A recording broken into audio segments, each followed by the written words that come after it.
Welcome to the RDP Match of the Day.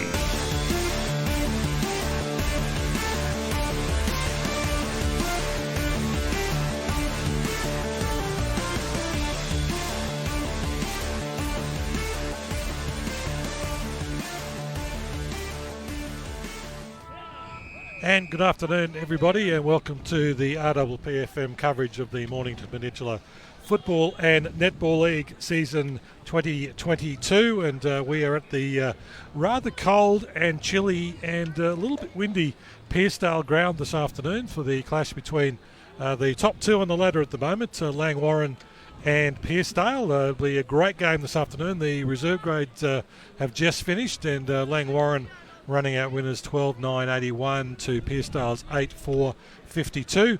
As I said, there's a big crowd in attendance on what will be a rather chilly day. AJ King will be out on the ground for us in a moment. We'll be chatting with both the umpires before this afternoon's clash. But for their preview of the game, it's good afternoon to Michael Voss and to Daz. Good afternoon, Craig. Good afternoon, Daz. Good afternoon, Vossi. Good afternoon, everyone watching and listening. This is going to be an absolute corker, isn't it, Vossi?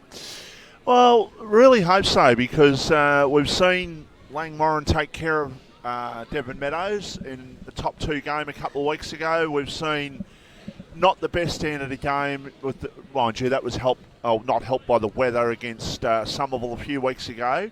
We need someone, and maybe it's Pearcedale, we need someone to really push them and to give them a game, because Langwarrin are taking all before them. Although last week, in saying that, Mornington stayed within a goal with probably 10 minutes to go in that game.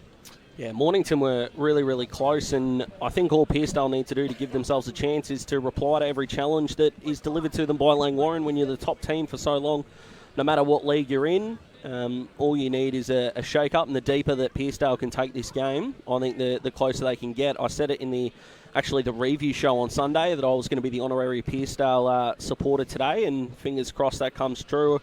I like where they're at. I think a young side, I don't think these conditions suit a younger team, so I think they're facing an uphill battle, but we get a test to see if they are the true challenger to a fantastic football side in Langwarrin, so I'm looking forward to it. They're obviously a young and up-and-coming side, but yeah, look for them to come out and to push Langwarrin is one thing, to actually beat them is another thing, and let's see how it all sort of goes this afternoon. But I'm suggesting that Langwarrin will probably win this relatively comfortably, maybe 5 or 6 goals.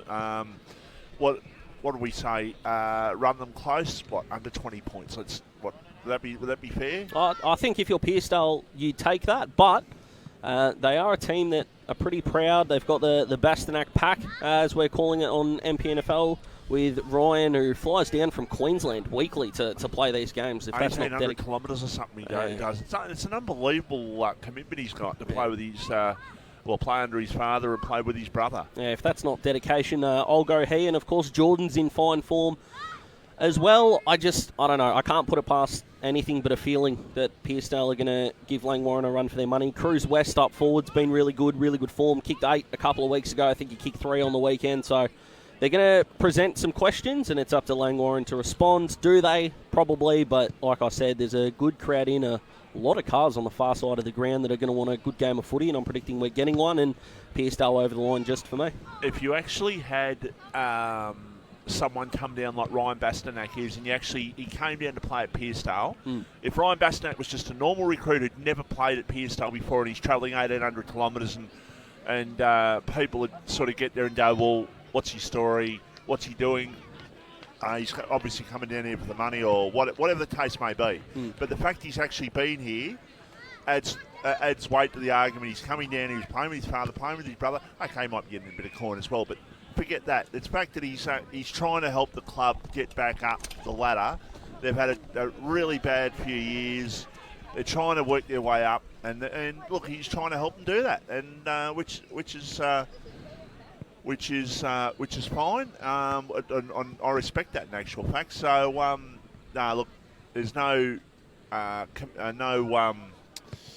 questioning his commitment to this Pearcedale club. After all, this was his original club when he played before he played AFL at both North Melbourne and Brisbane.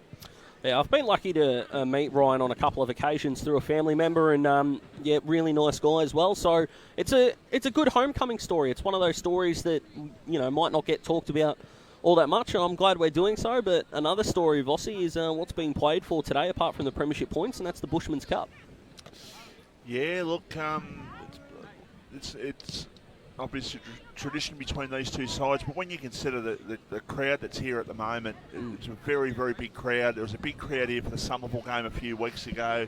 It's going to be massive again today, and these two sides obviously have got a bit to play out in terms of a rivalry yet. The fact that they're in Division 2 together, this might be the last year that they're in Division 2 together for a little while. Obviously, Langwarrin favoured to go up. So, it'd be interesting to see what happens. Now, Craigo.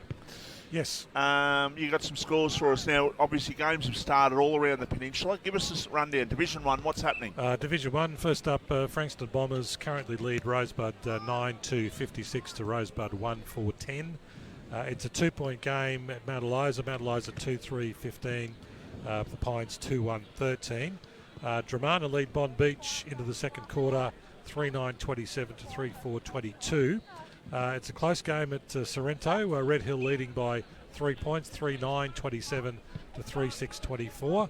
And it's all even at Edithvale Aspendale, the local side 4-4-28, as to YCW. So that's obviously a very close game there in Div 1. Some interesting scores there. I'm a bit worried about Mount Eliza. They were my lock in the preview show, which you can catch wherever you get your podcasts, Apple, Google, Spotify and the like. So I'd really like a lift from Mount Eliza, even though technically now that I'm living in the North Frankston area, technically Pines are my local club, so don't think I can lose either way, but I'd like the lock to get up. We'll keep an eye on that, those scores for you through, obviously, and bring those full-time scores at the end of the game. What about Division 2? Division 2, at the moment, Tyabb are leading Seaford 5-2-32 to 3 straight 18. Chelsea 5-4-34, Karingal 6 behinds, both those games into the second quarter. Somerville 4-8-32, Rye 2-2-14. Devon Meadows 10-3-63, Crib Point 3-2-20. And Mornington have got a bit of a jump on Hastings, 7 straight 42. That'll please you, Vossi, straight kicking. And Hastings 3-5-23. Volatile Vossi might get a break if Mornington keep kicking that straight, Vossi. Nothing better than kicking straight at goals. It's what you should do. But as I've said this to a few different people, but Daz, go back over the times when football's become professional. Yep. The players are bigger. The players are stronger. The players can run all day. What's the one thing that has not improved? Yeah, goal kicking, mate. And the fact that not all, and we can start with AFL and work our way down, the fact that there aren't full-time goal-kicking coaches is absolutely astounding, and I know footballers will say that, well, that's part of the forward coach's role. As far as I'm concerned, if you've got a midfield and a stoppages coach, why don't you have a forwards and a goal-kicking coach? Good kicking's good football. You can look at grand finals in the past, Vossi, that have been decided with kicking. As a Hawthorn fan, 2012 comes to mind, but we don't talk about that game as fans, but you can look at it across all levels, and it wouldn't surprise me if a team does fall over because of goal kicking, especially to the left of screen here, because there's a bit of a swirl going at the moment. We've got AJ out in the middle. Hello. And we're down here on the ground with umpire Sam Duell. Sam, it's going to be a great game first second. Yeah, it'll be really good. Both teams have come in pretty well, and they're tracking well as well. So really good to have the game today, so it should be good. Talk to us a bit about your pre-game routines and what you come into a game like this. Yeah, just try and keep relaxed. Usually in the morning, listen to a podcast and go for a walk, and then try and get here an hour early. And then just try and be relaxed as well. So just being relaxed before the game, and then whatever happens, and just try my best. So. And how did you get into umpiring, mate? I know that I've played a bit of cricket with you and seen you play a bit of footy, but what made you get into umpiring? Yeah, there was a couple of mates back in the school days, back when I was in year 11, they did some juniors, and I figured, I'll just give it a go. Also, I was trying to save for a car as well. And then 2018, managed to go to Europe for a few months, and then during that time, I couldn't really commit to a football season, and with uni starting up, so went into full-time umpiring, and it's worked out really well since. So yeah, it's been really good. Well, all the best, mate. I'll let you keep warming up, and thanks for the chat. Thanks, AJ. Thanks, guys. Was AJ out there in the middle with one of our umpires for a game this afternoon. Just getting back to that kicking for a minute, Vossi. I remember seeing an interview with, of all people, Mark Jackson, and we all know he was a big, burly full forward, but apparently he used to spend quite a few hours every night practicing his goal kicking and like really putting night after night into it. And one of the reasons he believed he was such an accurate goal kick.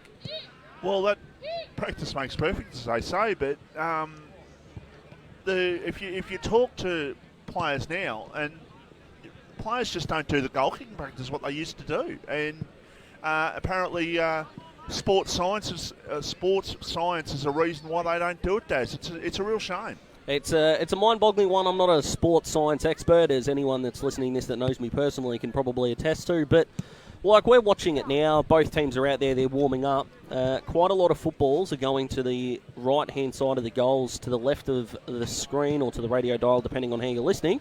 So the players will learn to adjust, but you hear, Mark Jackson there, Jason Dunstall famously says that he used to have an athletic lane. That's how he would kick a goal, and it astounds me that players are limited on how many goals they can kick, because how many shots they can have, not a limit on how many goals they kick, Vossi. Because if let's say your limit's 100, because it's a beautiful round number, if you go out there and kick 40 goals, 60, then you stop, which is a bit of a strange one. Why wouldn't you keep going until you kick 100 of them, or potentially a few in a row? It's mind-boggling, and it's cost team games since footy started, and fingers crossed it doesn't happen today. AJ's joined us back in the box. AJ, what was it like out there in the middle? What sort of wind are we talking out there? Fresh. You know how you said it was cold down at Sorrento? Yeah. Yeah, triple it. Okay. So which way's the wind going?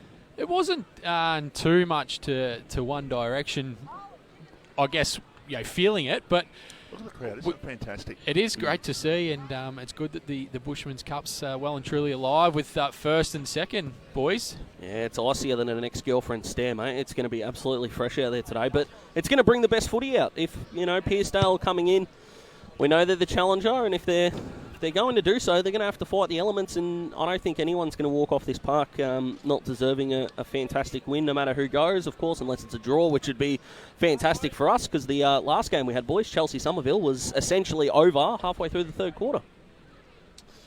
Now, we're just speaking to Tom DeConning out there on the ground, and we're going to have him and Matty Cottrell coming over at quarter time. Amazing. So it'll be great to have a chat with them. Yeah, will be. They're in really good form, the Blue Baggers. Few injuries at the moment. I think Tommy's, there's a lot on his shoulders as the number one ruck at the moment, with no Mpnfl, and Alec Murkov can't get a game at the moment. So I tell you, we're looking forward to talking to him. Tommy obviously is going very well. What about Sam? Sam's going really well. His brother at Geelong. He's flying down back, and he's taken down Norton last night. I half forget who he took down the week before, so I apologise to you, Sammy, but played Adelaide last week. Played Adelaide, so I think he was really good on Tex Walker. Maybe Tex, yeah. Although Tex did have a decent performance. But I'm looking forward to the performance of this, seeing Ryan Bastanak, of course, and Langwarrin are the dominant team. So let's get into it. Cash cow for a lot of people in their super coach sides, and Sammy's doing a fantastic job, and Tommy's playing some very good football, considering they were without their main man in Mark Mpnfl at the moment. AJ, we're about to start. Absolutely, boys. It's going to be a cracking game as the umpire holds the ball aloft. We've got both the ruckman set to do battle Jones and Norton. No one gets a tap out. Jones ends up on his back. Ball just goes forward for Langwarrin. Strong tackle laid there by Matthew, and we'll get another stoppage. Great start, great pressure. You've got to hold your tackles early, and his teammates will lift for that, so good start. Both these ruckmen are going to have a tremendous battle throughout the afternoon. Pearcedale look to go forward. Travis Bravo there, not able to pick the ball up. And it just trickles out, and we'll get a throw in just in front of the social rooms here at Pearcedale. We're going to get a bit of an idea today, boys, I reckon. Like Langwarrin, you could say only a goal in front with 10 minutes to go against Mornington last week. They might have been close to doing that one. You could say they put on the power. They could also say that maybe they're close to a loss too. So today's going to be an indicator of that, I think. Bastanak gets an early touch. He gets the ball going forward, looking for Cruz West. Goes over his head, and we'll get another throw in. Inching just closer to the Pearcedale goals. They're obviously going to need to kick a high score to take out the win, Pearcedale. They kicked 20 goals, 12 last week. Cruz West is going to be a big factor in that. He's kicked 11 in his last 2 games. Jones, Norton over the back. Jones looks to run onto the ball. Langwarrin able to get a quick clearing kick out to the wing. Ball just bounces. Hacked forward. Up to the wing now. Levi Hughes gets the handball off. Quick scrubbing kick for Langwarrin. Not able to pick the ball up there was Frawley for Pearcedale. Pearcedale had gone in the middle of the ground through Jordan Bastanak. He goes looking forward and he has found his target there in Cruz West. He reels around looking for Luke Daniel there. Not able to pick the ball up cleanly. He steps around 1, 2 on the left. Quick kick at goal. Umpire signals one behind. It was actually a really good kick when you consider that he was running away from goal and he'd try and hook that back the way he did. He very nearly scored the goal, but as it is, it's one behind and Pearcedale have the opening score of the game. We've played 2 minutes in the opening quarter as the ball is, well, smothered off the boot and the ball will stay inside Pearcedale's attacking area. Boundary umpire to throw the ball back into play. It's probably nitpicking this early in the game, but Jordan Bastanak had 2 options. He went for Luke Daniel. He also had Jason Angus on this wing, all on his own. So not a lot of accountability for Langwarrin early. They want to clean that up. This is obviously the late starting game with a lot of games happening around the peninsula have already started. So this is the ultra late game today, but we'll keep you updated with scores throughout the afternoon. Some good games happening around the peninsula. Still inside the Pearcedale attacking 50, and the umpire says I'm going to ball it up. And I think they might be starting to get a bit of drizzle here in a minute, boys. So Langwarrin didn't play great football in the wet a couple of weeks ago against Somerville. When it dried up, they played a lot better football, AJ, if you remember. Yeah, they certainly did. So they'll look to get on the board early here. Umpire throwing the ball up, Norton and Jones. Jones getting the decisive hit out. Trav Bravo. It's a quick kick, but the non-officiating umpire has called a free kick here. And that went through for goal. They've paid the advantage. So Pearcedale get on the board early. They're 1 straight 6, playing Langwarrin yet to score. 3.5 minutes gone on the Premier Traditional Home scoreboard. Fantastic hitouts to advantage there. What all good ruckmen can do, you need to have quality hitouts, not necessarily the quantity, and that was outstanding. Great start for Pearcedale and Langwarrin. They've got to get going as quickly as they can because, as we know, boys, scoreboard pressure early in this one is going to be ultra important. The ball's back into the middle. Umpire Duell throwing the ball up here. Norton and Jones doing battle. Norton getting a tap out, but Pearcedale get the clearance through Caelan Thornton. He goes long, looking for Daniel. He's given away a free kick for in the back. Mitch Cuthbert going to be the recipient of the free kick. He's got a big job today for Langwarrin. He goes in short.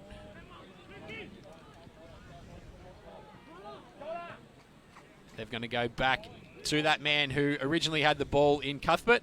He's got the ball pretty much exactly where he was. He's looking for a few options. He's going to come out towards the social rooms. He's looking for Hamill. He's not able to take the mark. Ball goes over the back. Langwarrin through Peach. He gets a handball. Looking for Bateman. He gets through a couple of tackles there. Quick kick forward. Just over the top. Pearcedale able to get the ball through Cole. He tries to step through a couple and the ball's escorted out. We'll get a throw in once again in front of the social rooms here at Pearcedale. Bit unlucky there, Levi Hughes. Absolutely had his opponent dead and buried and the ball just went over his head. So he's chastising himself, but I think he's a little stiff. We've only played 5 minutes admittedly, but the Pearcedale supporters, even the die-hard Pearcedale supporters, would probably fear Langwarrin sort of starting off the game and get 5 or 6 up a quarter time and basically the game's over. But they've held their own. They've more than held their own. They're 8 points in front in the early stages of this game as the ball comes back into play. Norton had to play the role of defender there from behind. He's actually hit his opponent over the shoulder, and the umpire says it's going to be a free kick. And it is going to go to Hugh Jones, who plays on, goes towards the forward pocket. Ball knocked away and goes over the line for a boundary throw-in. When you get a side like Langwarrin, basically we call them the side to beat. They're so good, all that sort of stuff. If they get out in front, the other side can deflate easy. But at the moment, the Pearcedale are just playing some good football. Admittedly, as I said, only 5 minutes in, but good start by them. The umpire's going to call for a ball up. Centre half 40 for Pearcedale, who are going down to the far end of the ground in the opening quarter. They lead 1-2-8. Langwarrin yet to score. This is the Battery World of Mornington match of the day, live on RDPFM. Hope you can stay with us right throughout the afternoon. And there's a free kick picked out here by the umpire going Langwarrin's way. They've scrubbed the ball once again. Been pretty sloppy. Langwarrin early. They look up further afield. Looking for Herdman. Not able to take the mark. The ball once again has scored it out. And we'll get a throw in just near the Langwarrin coaching box here. I'll tell you what, if you're Pearcedale, I know we're going to talk about Ryan Bastanak a lot. He's going to be around the ball, but Caelan Thornton for me is the wild card here. If he can get loose, because they're going to give Bastanak a lot of attention. I think he had 39 disposals last week and dominated, so he's the wild card in the midfield for Pearcedale for me. McGuinness was trying to bust through. Dalglish gets a quick kick forward. Looking for Luke Murray. No mark taken. Mulvogue for Langwarrin. He kicks the ball up to the wing, but he's turned the ball over. Pearcedale looking to go forward. Looking for Murray. Good tackle there from Langwarrin to affect a throw-in deep inside the forward 50. And the fact that Pearcedale are going to the right hand, which whenever we've been here, always seems to be the left-hand end, where we come into the ground, that's the scoring end. And at the moment, Pearcedale going to the other end, and they're doing all the attacking, boys. Bastanak trying to bust through the tackle.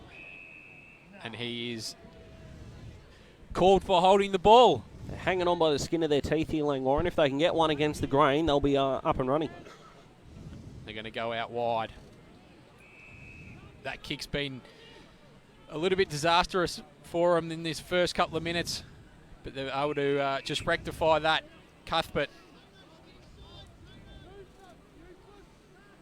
He's looking to switch the play, but he's going to come up this close wing, looking for Payenborg. There's a pack form. Blake Peach on the bottom, as per usual. Golby gets a quick kick into the middle of the ground. Players just dive on the ball. Levi Hughes there, but he turns the ball over, going towards the Langwarrin coach's box. And a little handball there, but not given against Cruz West. We'll get a throw in once again. We've had a number of them so far, boys.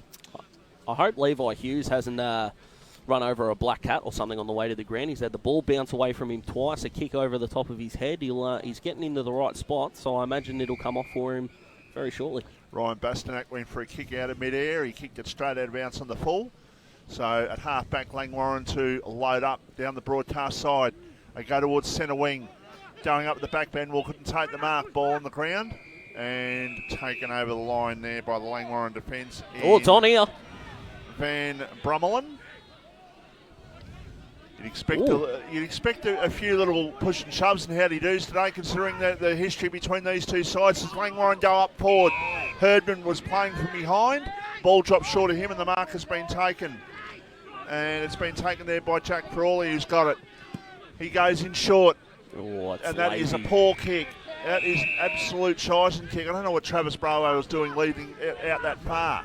To be honest, he should have let up rather than led towards the line. Short pass. Langwarrin looking to go forward. They go inside the attacking 50. 3-on-3 contest. Good mark!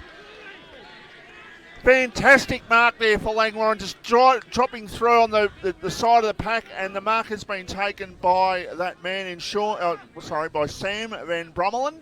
He's on debut today, boys. I tell you what, how's that for a start? If he takes marks like that, he'll be playing in this side for a very, very long time. So Van Brummelen for the first goal for Langwarrin. 20 metres out, shot at goal, put it through. Watch him get around him, boys. They'll come up and get around the debutant. Fantastic.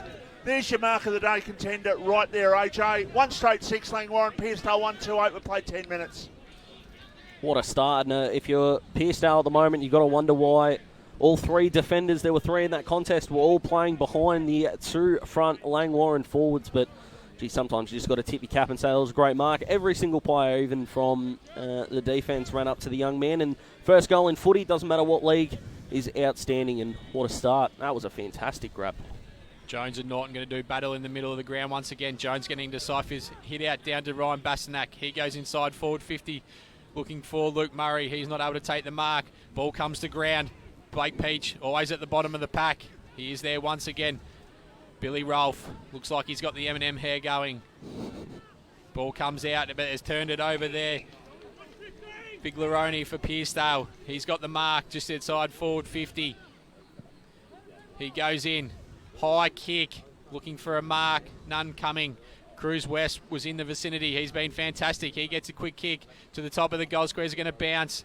Luke Daniel gets a quick kick. Is that through for a goal? Pearcedale, yes, they've got their second on the board. They go to 2-2-14. Plays Langwarrin 1 straight 6 here on the Premier Traditional Home scoreboard.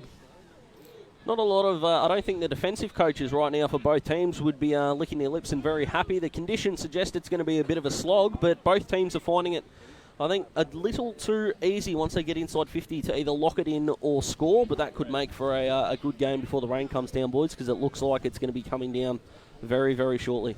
Well, it certainly got dark here, boys. Norton and Jones. Jones didn't even move. He just stood in the square, in their circle, sorry. They're just going to do battle all day. They go at it once again. That man Bastonak's always at the bottom. Langwarrin will be able to get a quick kick forward. Out coming Jake Frawley for Pearcedale it was. Herdman was trying to burrow through the pack. Norton, he gets a quick handball, but it's intercepted. He gets another one. Langwarrin, they go inside forward 50. They have a shot at goal, and they get their second on the board. Langwarrin 2 straight. Pearcedale 2-2-14, 12 and a half gone on the Premier Traditional Home scoreboard.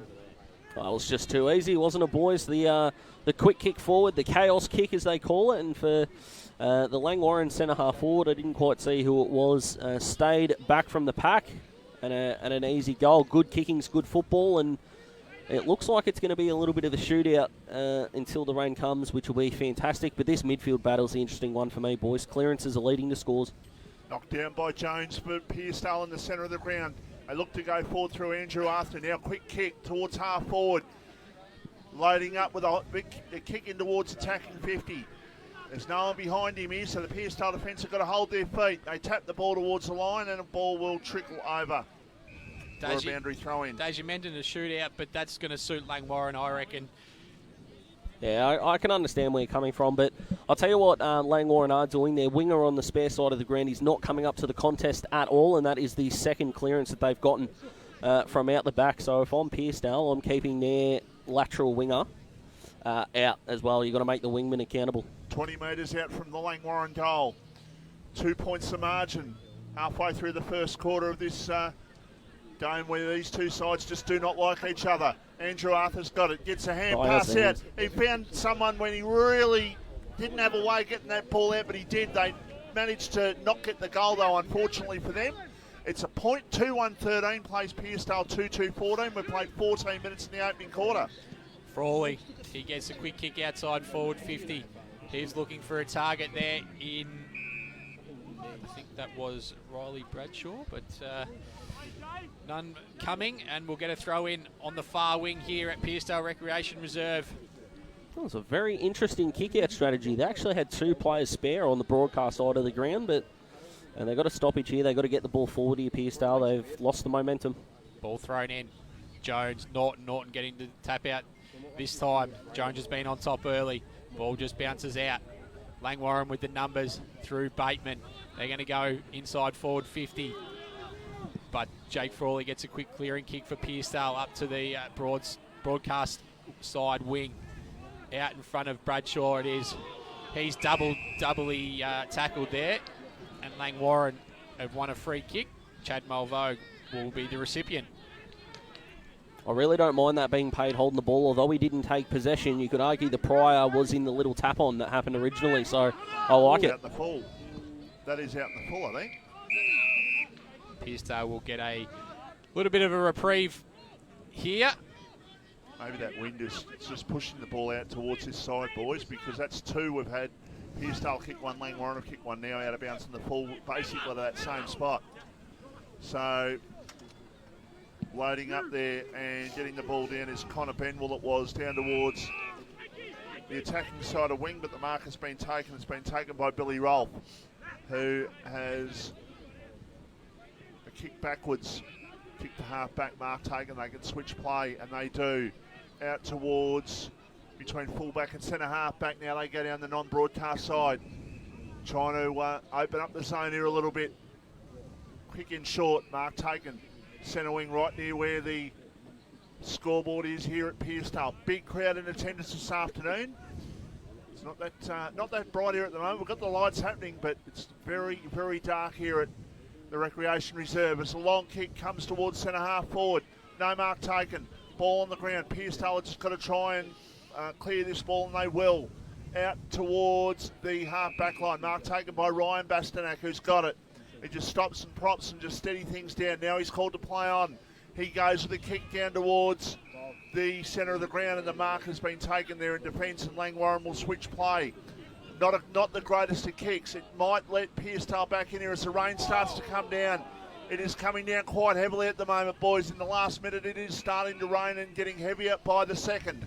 I'll tell you what's going to stop now is the switching of play. Once the rain comes down, it's not making a lot of sense. They haven't gained a lot of territory from doing it. I know they're keeping that winger wide, but no, it's a territory game now, boys. Go straight as quick as you can. Langwarrin to win a free kick for Too High here.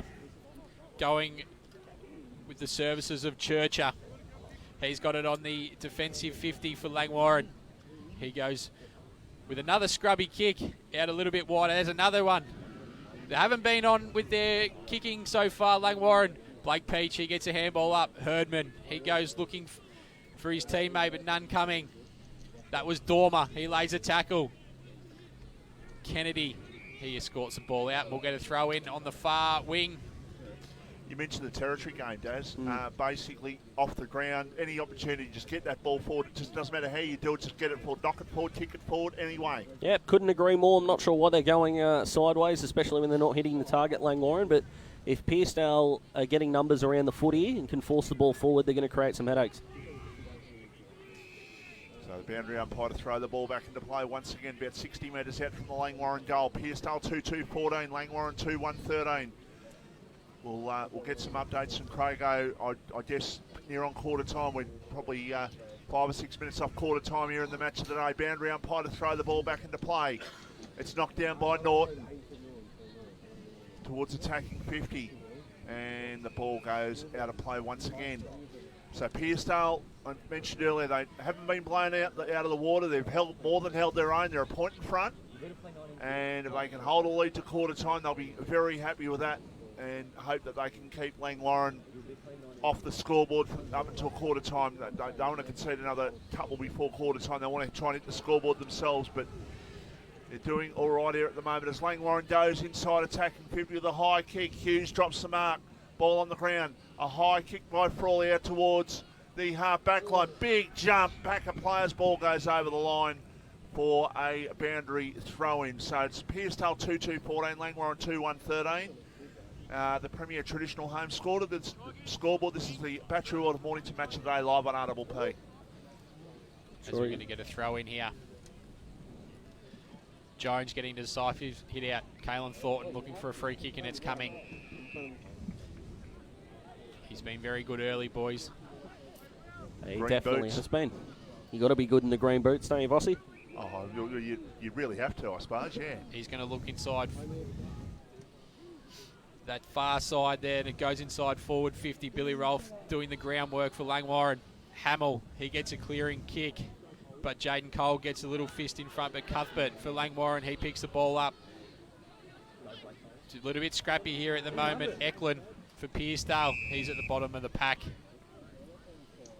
And we'll get another stoppage. Huge credit to Jaden Cole. He was the spare man in defence when that ball came inside 50 only about a minute ago and rushed over to the other side of the ground to affect that contest. Fantastic work rate.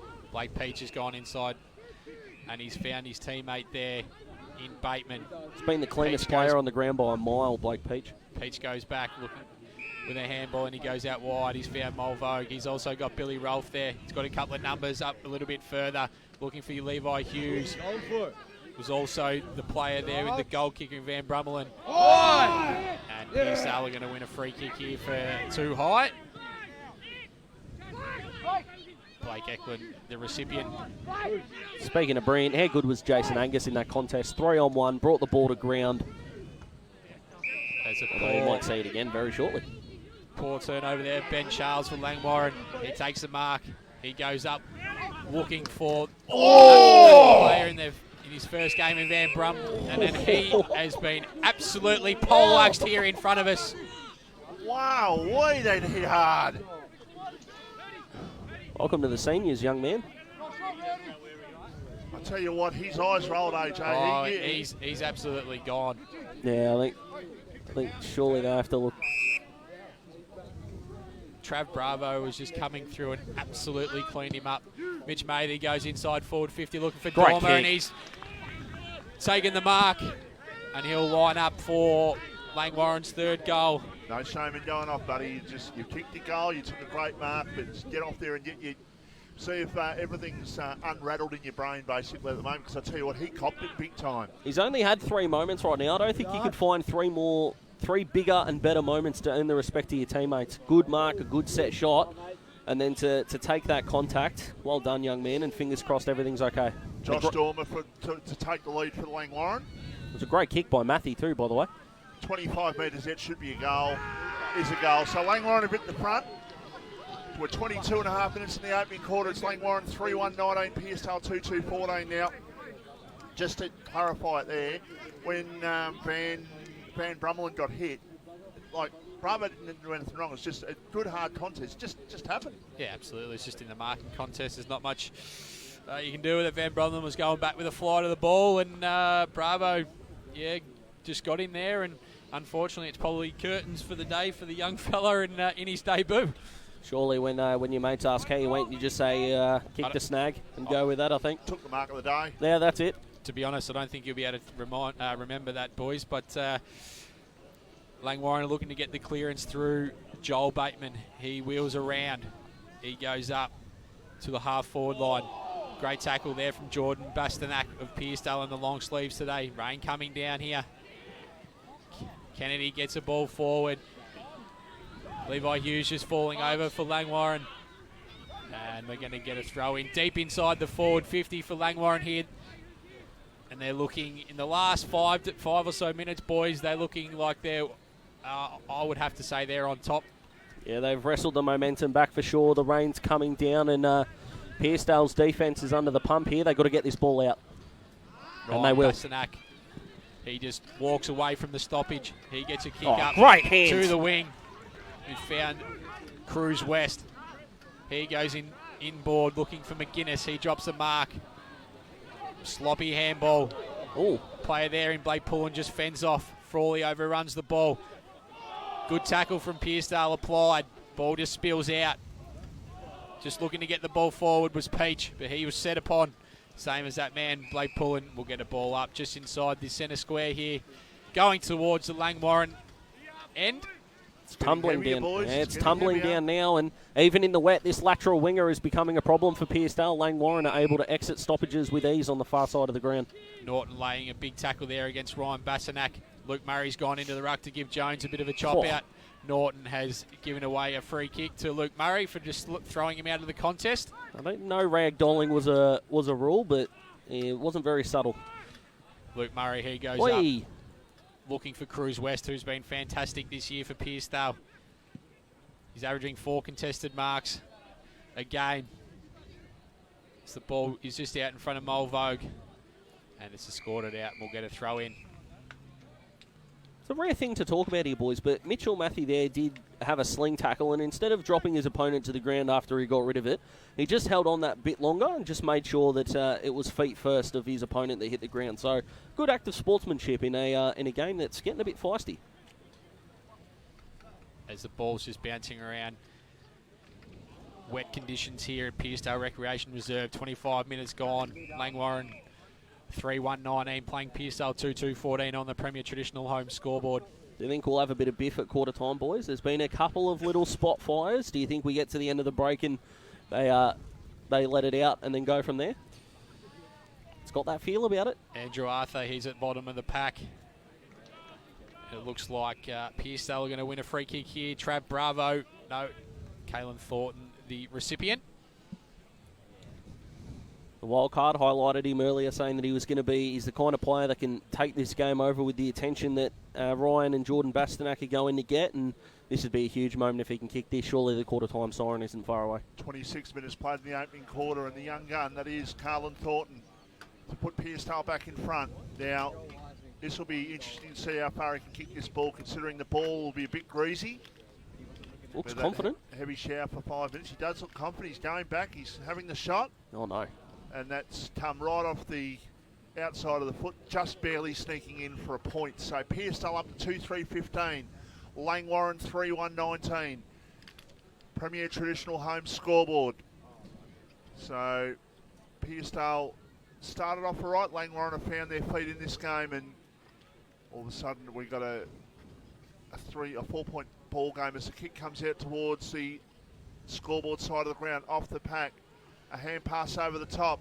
It'll end up back in the waiting arms there of the player in Jaden Cole, and the umpire says, I'm going to give a free kick.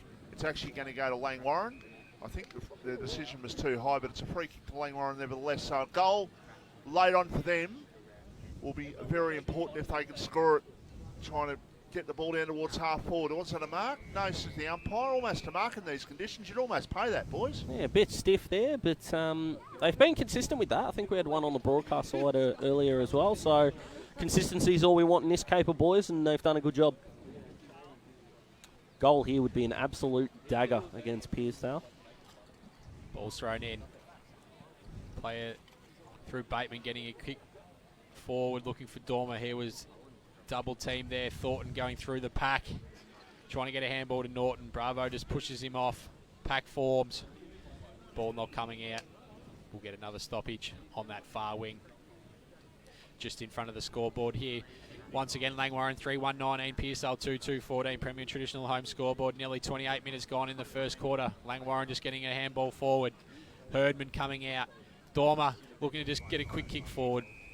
Ball trickles out. We'll get a throw in. It's a little bit of a strange situation here, boys. I think if we go into the quarter-time break with this scoreboard, I think both coaches are relatively happy. Langwarrin have got their game going. They've just got to tidy up the disposal and take a bit more territory, whether it's for Pearcedale. They've got to worry about the lateral winger, but they've had good ascendancy throughout the quarter. So I think both coaches are relatively happy with where the game's poised at the moment. Ball's thrown in once again. Luke Murray getting a hit out in front of Matthew Norton. Blake Peach just trying to burrow through, but it's escorted out once again. Who have you liked so far, Vossi? Who's been a standout for you this quarter? Look, the usual names for Pearcedale are the ones that are standing out for them at the moment, but I just got to try and get a report on the young fella, and hopefully he's all right, Van Brummel, and hopefully he's all right. Ball just to the back. Dalgleish.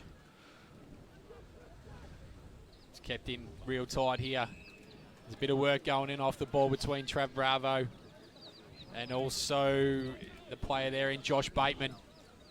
Just becoming a little closer. Norton getting a little touch out in front of Pullen. He gets a handball forward. Out towards Herdman. He looks to go with a little bit of territory, but Dalgleish on the left. He goes up towards the wing. And the ball is escorted out once again. That was out in front of Smythe for Langwarrin. The young boys of Pearcedale are standing up to the bigger bodies of Langwarrin here at the moment, boys. Yeah, they sure are, and I don't think the stat sheet will show it, but I think the coaches have got to get around Jaden Cole at the moment. He's been outstanding in this game. He's left his opponent multiple times to affect a contest and stop a score, so Pearcedale's defence would be good to take his lead. He's been outstanding. And Langwarrin are going to win a free kick here for a bit of a dangerous tackle, but that quarter-time siren goes. Pearcedale 2-3-15, playing Langwarrin 3-1-19, Premier Traditional Home scoreboard. That quarter went for 30 minutes as the rain has come down at times here in the first quarter, boys. We'll head to a station sponsor break, and we'll be back to you in a minute.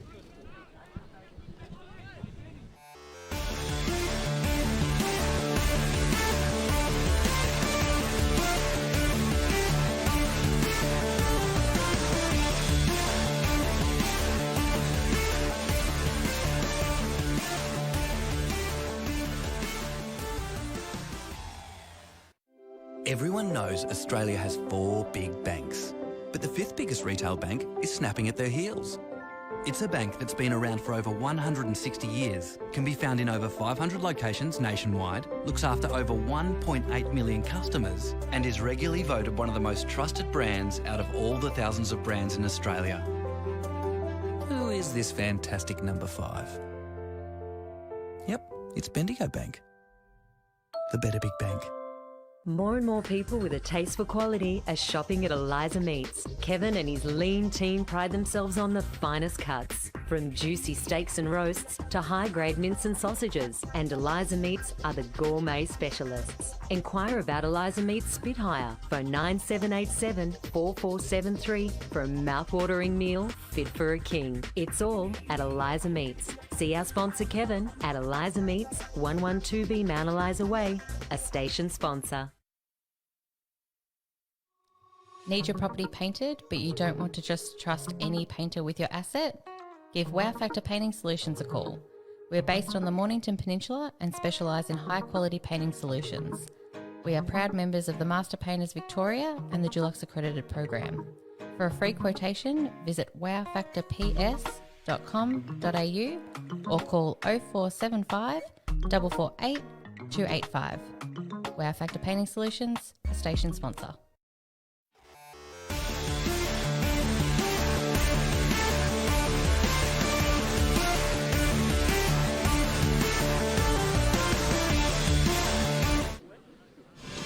What channel is this on? Everywhere, worldwide audience. Ready? And we're down here with Matty Cottrell and Tom DeConning at the Pearcedale Recreation Reserve. We'll go to you first, Matty. Back home, how's it feeling?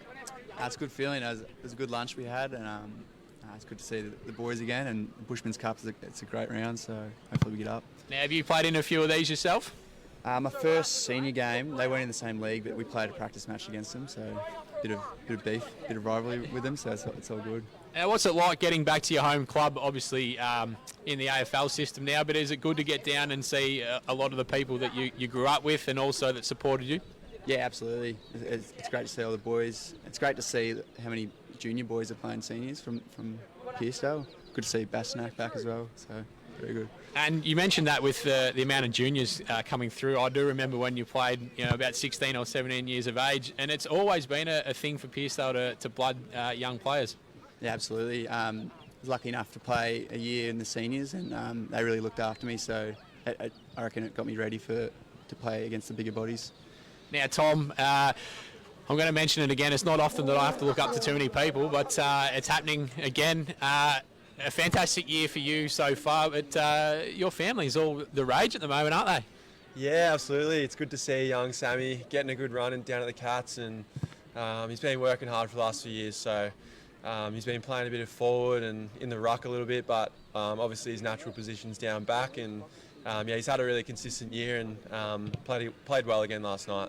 And what about yourself? You've sort of been thrown into the full-time ruck role with Mark Pitnet injured, but how are you finding that? Yeah, I'm really enjoying it. I played through my juniors as a ruckman and always loved being around the ball and that sort of thing. So to be able to play ruck at senior level, it's awesome, and obviously given that opportunity through injury, but really trying to take it in my stride and learn each week, build connection with the midfield, and the midfielders are going really well. So it's good to see. Yeah. And you've currently got Michael Voss as the coach, but Peter Susovic has just said that he reckons he's your best coach you've ever had. Yeah, the big chief. Yeah, definitely. I think I might have won a BNF under Big Chief. So yeah, he looked after me with the votes back in the day, I think. So yeah, he was always a good coach. That's it. What does it mean for you to come down and have a look at some local footy and get involved in the local scene as well? Yeah, I'm really enjoying it actually. Like it's always good, the local footy feel, and it sort of makes me want to, I said it in there, but it makes me want to lace up the boots and get out there. It's a really good community feel, and obviously a big rivalry game today, so hopefully Pearcedale can get up. And just before I let you go, mate, I listened to the 200 Plus podcast this morning, and are you a 1 or 2 sort of shin guard operator? I'm the double. I try and jump off both legs, which is what I try and bring to the game, but yeah, I've heard of that podcast. Haven't been invited on it yet, so we don't talk about that. Well, I think if Nick Butler and the boys are listening, we're going to have to campaign to get you on, I reckon. But thanks for joining us. We really appreciate it. Thanks for having us. Cheers. Thanks, AJ. Thank you very much for that. Great to see the boys here.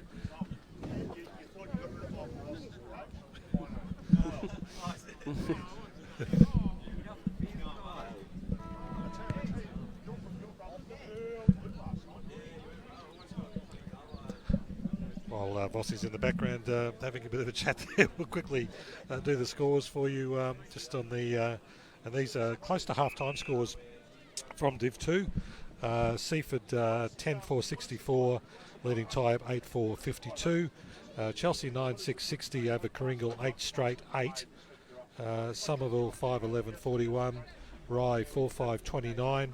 Crib Point and Devon Meadows. Devon Meadows 17-4-106. Crib Point 3-7-25. Mornington in front of Hastings 12-1-73.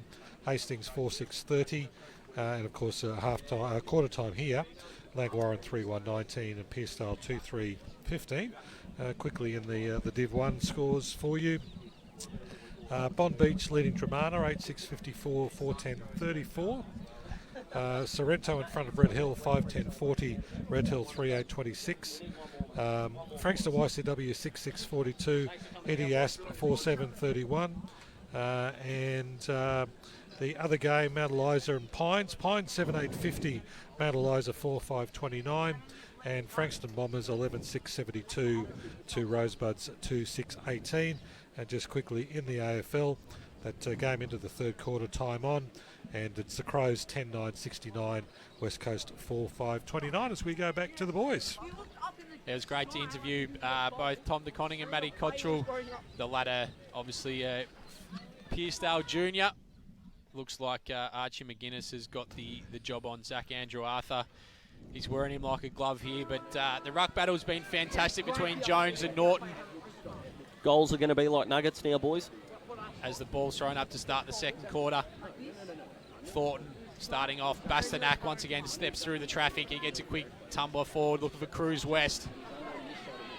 He was dragged off it, but no free kick was forthcoming. Ball goes inside forward 50. Nick Hamill not awarded the mark. Billy Ralph with that dyed hair. He goes on the left, up to the wing, looking for Kennedy there for Langwarrin. A number of players around the ball here. And we'll get another stoppage close to the boundary line on the far side. Norton and Jones doing the battle here. Norton getting that decisive hit out down. Free kicks coming here to that player there. Bit over exuberant in the tackle, but you'd rather a little bit too much effort than not enough, so that's forgiven if you pierced up. Luke Churcher was the man getting the free kick. He goes long. Jake Frawley at the back. He tries to get through a couple of tacklers. And we'll get another stoppage. And you know the thing I took from those two boys there? They've got level heads on their shoulders. Yeah, absolutely. It's good to see the boys coming down. Hang on. Oh, the big Chiefs just had a bit of a chuckle in the background there. Absolutely. I think Suss has just fallen over. Well, he knows them as different, obviously, but no, they didn't. Beautiful, and geez, there's a bit of footy to go until then, boys. I think both, like we said, both coaches. We couldn't hear either of the coaches, so no real big debate going on, and I think we're going to learn a lot in the next 20 minutes here. I'm looking forward to it. So quick kick forward towards centre half forward here for Langwarrin. Picked up a high kick. It was there towards full forward. Has just gone off target and through for behind. So Langwarrin up to 3-2-20. Pearcedale 2 goals, 2-14. We've played 2 minutes in the second quarter. And we had all those scores mentioned by Craig at quarter time, and some interesting games happening around the peninsula today. But what's happened here, the umpire's given, in fact, it's a mark, and it was actually a turnover. The colours from a distance, boys, I know they're different shapes and all that, but there's a lot of blue and there's a lot of white out there today. So a shot at goal to take place, a banana kick, and that is a goal. And is that Hamill that put the goal through, AJ? I think that was Mulberg, maybe. It was 4-2-26 to 2-2-14, and that was a beautiful kick considering the wet nature of the ball, Daz. Yeah, goal of the day for absolute certain, and I think that I'll put probably most of my bank account on the next kick in going long and wide, boys, and I think chipping into the pocket, especially where you give the opposition a chance to cut it off, is going to be the go, so they've got to put that one behind us. 2 goals down, they definitely need the next one, the home side. Ball back in the middle here. Pearcedale Recreation Reserve. Jones and Norton doing battle once again. McGuinness trying to get a handball out, and he does so. Thornton on the left. Quick kick forward, just skids along the ground. Should have been a free kick there to Pearcedale, but it wasn't coming. Just in front of us is Bateman. He's tackled there by Setnarini. Sorry, I nearly supported there. I nearly screamed out ball because he was gone. He was gone. That's holding the ball any day. Ball thrown up just on the 50-metre mark. Let me tell you, stands his ground. The crowd didn't like it either, by the way. Very vocal, huge crowd here, boys. We love it. Pack here. I'm impartial, and I was just doing the screaming out ball. That should have been holding the ball. Can't tell me the locals aren't passionate.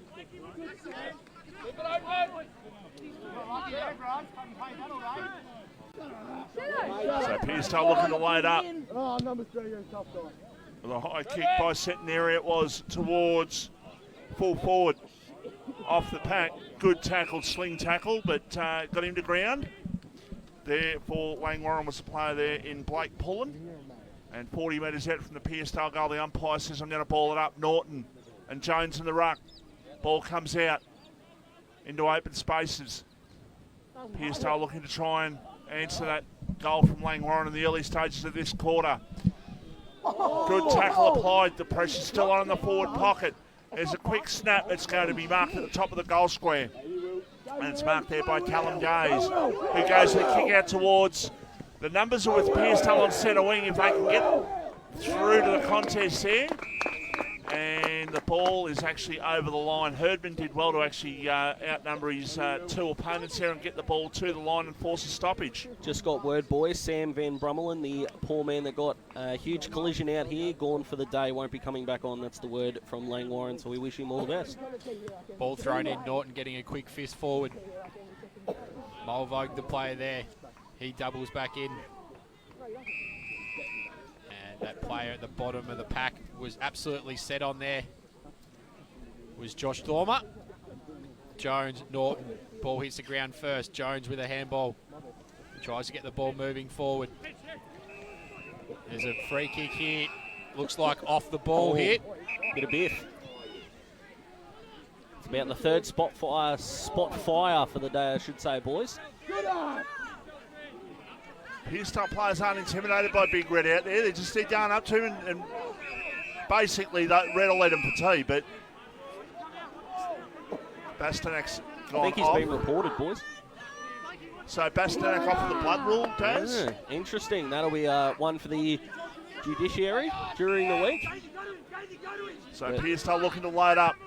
They go towards attacking 50. The numbers are with Langwarrin. There was a 3-on-1 contest there. The mark has been taken by Mitch Cuthbert.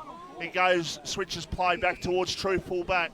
The mark has been taken. They can play on out towards the half-back line. It was a beautiful kick on that occasion by Hayden Dolby out towards the player out there in Churcher, who plays on and goes down the line. The ball bounces through and goes towards half-forward and it goes over the line once again for a boundary throw-in. 7 minutes played in the second quarter. 4-2-26 plays 2-2-14. It's Langwarrin by 12 points. But, yeah, they're not intimidated, but Big Red will eat him for breakfast, basically. But they just got to get out there and just get in his face a little bit. I actually like that, AJ. Yeah, it's good to see from the young Pearcedale boys, especially playing in the Bushman's Cup at home. Another free kick is awarded here. This time it's going to go to Blake Peach. It's been excellent. Peach is going to go forward. And then he does that. And then he's turned the ball over Peachy. quickly. Jake Frawley goes back onto it. The curse is alive and well, boys, which we like, but the crowd's up and about. The players are up and about. This means a lot to a lot of people. It's been a good contest so far, even if the conditions haven't been flattering. The amber liquid's flowing well and truly, boys. Get another stoppage. Deep inside. Langwarrin's forward 50 here. Langwarrin 26, Pearcedale 14. 7 minutes gone on the Premier Traditional Home scoreboard. Jones getting a decisive hit out. Jordan Bastonak there over the ball. Kennedy for Langwarrin. He's tackled. Peeling for one in the back, but it wasn't coming. Bateman. Setnarini in there doing the tackling for Pearcedale. And we'll get another stoppage. Just a bit of lull in play here, boys, but we always know what happens when it's down one end. The opposition team tend to rebound and kick one against the grain, so we'll see what happens. Blake Peach with it, trying to break through. He does. Out to Pullen. He gets a quick kick forward to Andrew Arthur. He gets another quick kick towards the top of the goal square. And it's rushed through from Jaden Cole. Just a reminder, the Icon Sports Melbourne goal of the day. Icon Sports Melbourne provide customised clothing for your sporting club and workplace. They also look after your sporting club's social media with fantastic graphics, as well as a range of sporting equipment available to you. Find them on Facebook at Icon Sports Melbourne. So, Langwarrin up by 13 points. Pearcedale haven't scored a goal for a while. Ball off the pack, quick kick forward. There by Days towards centre half forward. Off the pack. A high kick goal is just off target once again. It was Josh Bateman who was the player who missed that one to the far side. Langwarrin up to 4-4-28. Pearcedale 2-2-14. We've travelled 9 minutes in the second quarter. They're threatening to blow this one apart. Langwarrin, Pearcedale, they need a settler. Got to try and hold on the bigger bodies, the more experienced heads of Langwarrin, just asking a few questions. And this is, whatever happens today, it's a learning experience, and this season's a learning experience with some of the younger guys that Pearcedale have out there, but they're out there against the best today, so that they can test themselves against the best. As the kick comes out towards the half-back flank, but Langwarrin will load up once again. And the short pass there by Churcher. They're about 70 metres out from goal. They're 2 kicks out. They go inside attacking 50. Going up and taking the mark there in defence for Pearcedale, and they will clear from the right back pocket. Just looking to go down the line there. I think that might have been Cole who went in short. Mark has been taken there at half back. Need a goal. It's just to steady themselves down. The crowd's pretty quiet at the moment. After we've had a few little spot fires, as Daz likes to call them, happening here in the early stages of this quarter and late last quarter. Murray, ball knocked away from him. Was it a free kick? Yes, it was. Or a mark. So Luke Murray will be the recipient of that, and he'll go forward. He's about 80 metres out from goal and look to load Pearcedale up into attack. As Murray goes long, looking for Jones or Cruz West. Thornton trying to come through the crumbs, wasn't able to take it. Ball just bouncing around. Bateman of the Joel variety. And he's tackled upon by Jordan Bastanak. Will get another stoppage. Norton and Jones do battle. Norton getting a decisive hit out. Bradshaw for Pearcedale. He's swung around. A great tackle there from Langwarrin. They'll win the free kick. Bateman goes long. Ball doesn't get to the Levi Hughes there. It's hit the ground. Just bouncing around here. Kennedy for Langwarrin. It's just bounced out of his hands. Langwarrin go deep inside forward 50, looking for that man in Levi Hughes. He's had a number of goes at the mark today, but he just can't take it. Yeah, he's had about 8 half chances at the moment, Levi, but I'm sure that if he keeps presenting, the moment will come his way. So keep persisting and he'll be fine. But Pearcedale right now just need to clear the ball and get some territory. Langwarrin are starting to flex their muscle, and they've got to be able to keep up. 4-5-29 playing Pearcedale 2-2-14. Langwarrin, the big boys of the competition, are just standing tall. Pearcedale going short. They've found Frawley. I reckon the kicking efficiency for sideways kicks at the moment, boys, is about 8%. I'm not 100% sure why they're going with it, but it's an interesting tactic. They were going long early. Admittedly, it was a bit dry ball at that stage. They were going long early, Pearcedale, but they just can't get the ball past the centre of the ground. There's a free kick, and it's a free kick for holding the man. So Langwarrin will have a shot at goal, and the shot at goal will take place from probably no more than 30 to 35 metres out in the left forward pocket. They're getting their shots at goal really deep inside their forward line, Langwarrin, which is why they've been able to kick relatively straight in the conditions with 4-5, but they've got to put this one through. There's a shot, and there is a goal. So Langwarrin starting to mark their territory, if you like. They're out by 21 points in the match of the day. They're 5-5-35, Pearcedale 2-2-14. And they just cannot get the ball past the centre of the ground. I think we've played 13 minutes in this quarter, and I reckon Pearcedale have had the ball inside their 50, I reckon probably once, maybe twice. and the ball keeps coming out from the point, but it keeps going back in, boys, and they've can do nothing to stop it. And Langwarrin are just setting up so well behind the ball, and they've finally got the game on their terms, and you got to worry maybe the next one for Langwarrin, push it out to 27. We know you sort of get a goal and a half per goal in wet conditions for footy, so this is make or break time for the home team. Norton and Jones. Jones getting the tap work there for Pearcedale. Ryan Bastanak back on the ground with his head all strapped up. Big tackle from Pullen. Once again, the two big boys do battle. Bastanak on his left, just getting a quick kick forward. Trying to look for the player there in Jennings. But Langwarrin have turned the ball over. Callum Colton taking the mark for Pearcedale. The rucks aren't down the line here, or that kick probably needed to go a bit deeper. Will Dalglish trying to get his handball forward, looking for Jennings. Oh, yeah, clever. Dalglish, handball off. West, back to Dalglish. Cruz West goes back in. Ball just bouncing around. Jordan Bastanak tries to get the ball out to Luke Murray. He's going to win a free kick for too high, right in front of our camera work here. Mitchell Matthews just gave him a bit of a boot to the face there. Just glide the boot across the face there. Luke Murray going to look inside forward 50. They need a mark here. Does Pearcedale. Cruz West not able to get the ball. Ball bouncing around. That man Thornton not able to take the mark here. Luke Daniel, not a good day for him in the wet. Oh, it was a great handball. Pearcedale supporters here looking for a free kick. Dalglish over the football. Yes, sweet. And a free kick has been given here to Chad Mulvo from Langwarrin. Geez, that's a coach killer behind the ball. Just got sucked in then. It's not what they want. They need to get back into this game, Pearcedale, not engage in any of that.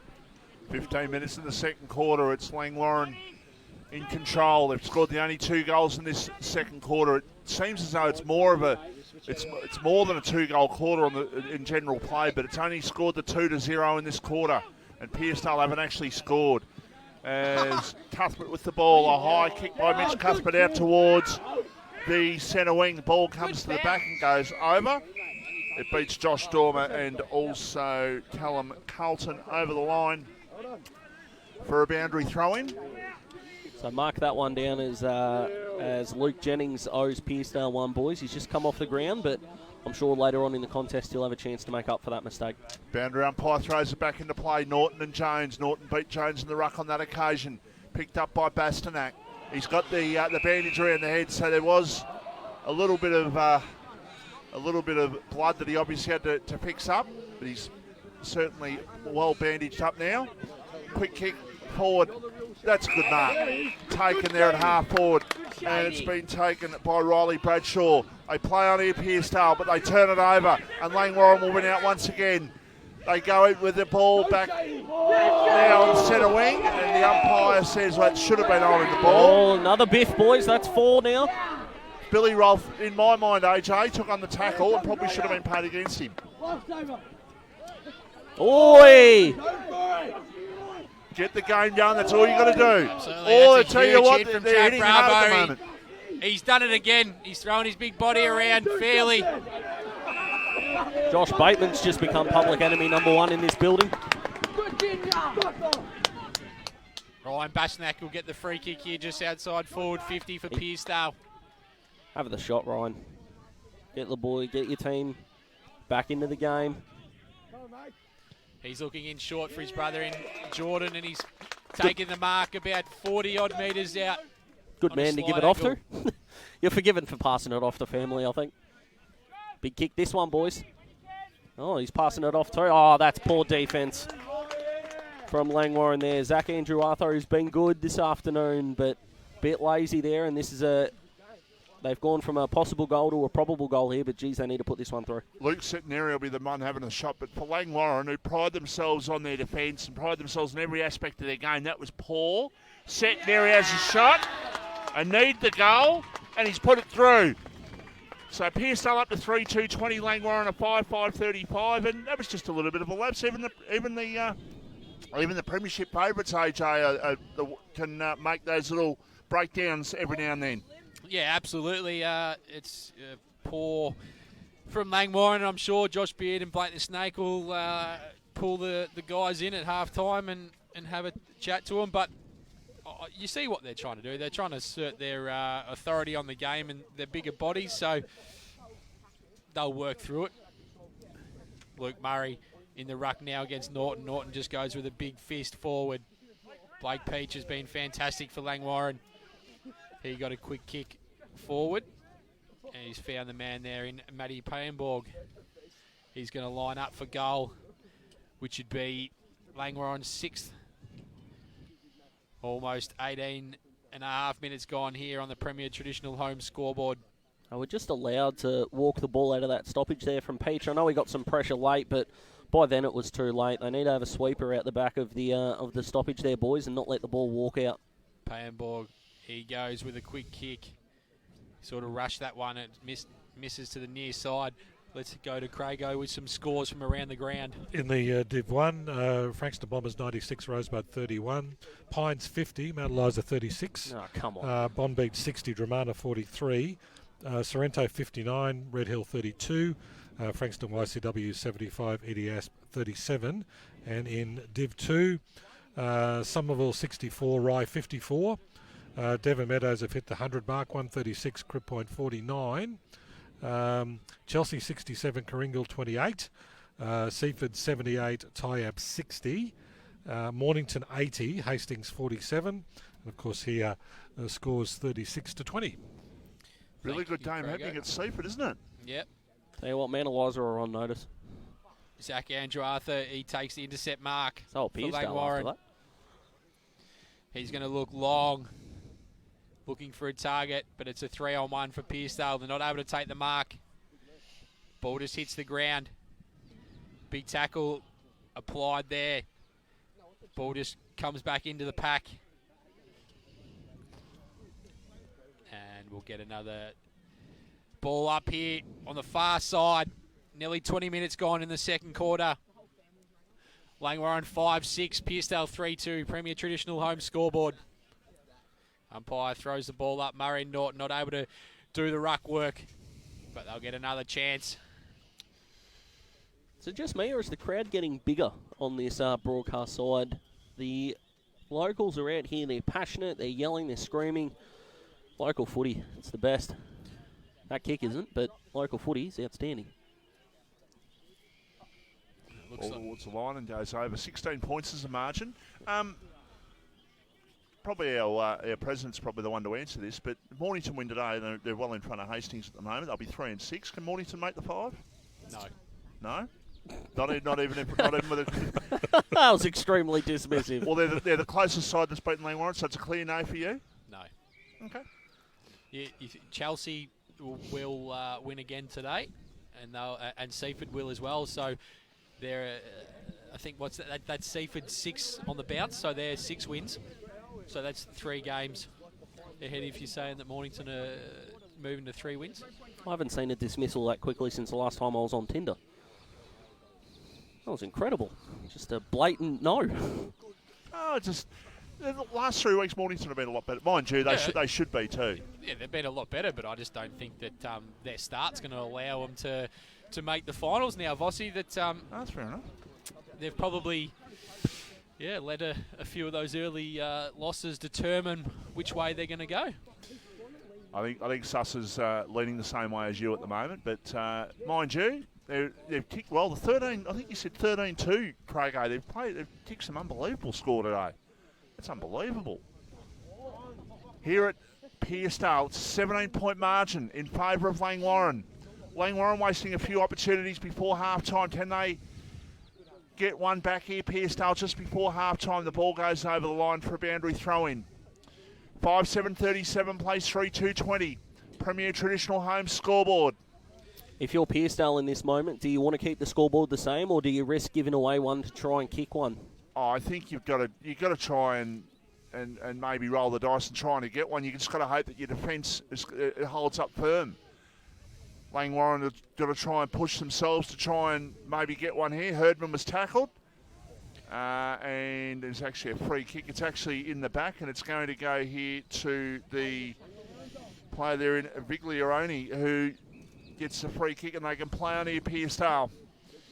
They've got even numbers forward of the ball, Pearcedale. They've got to go quickly. Bastanak with the ball. Jordan it was. Kick towards half forward. Mark taken by Riley Bradshaw. Turn and go, son.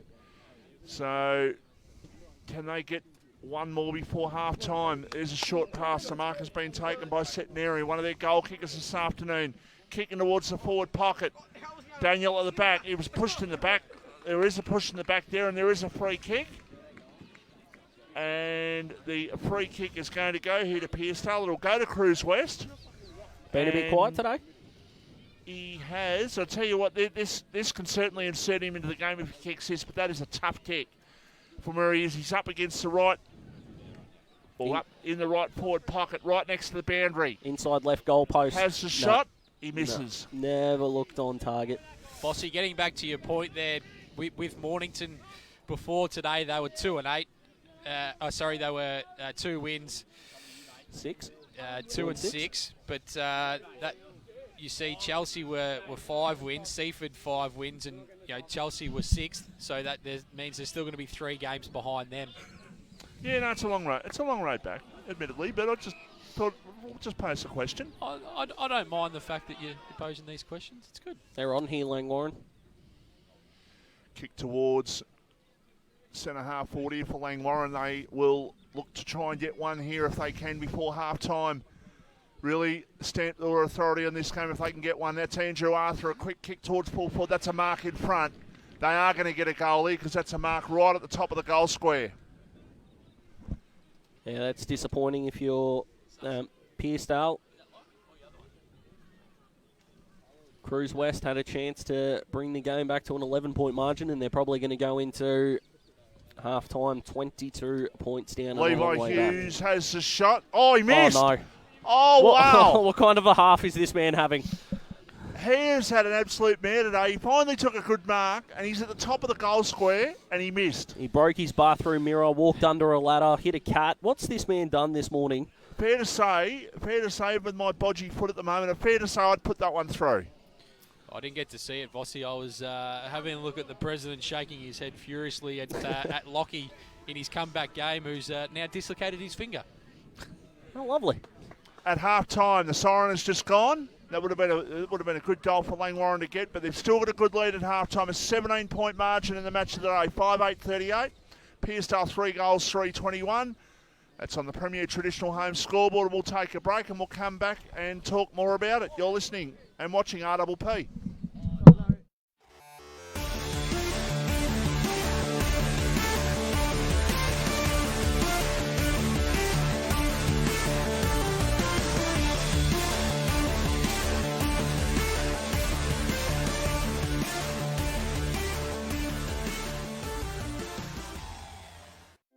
Everyone knows Australia has 4 big banks, but the 5th biggest retail bank is snapping at their heels.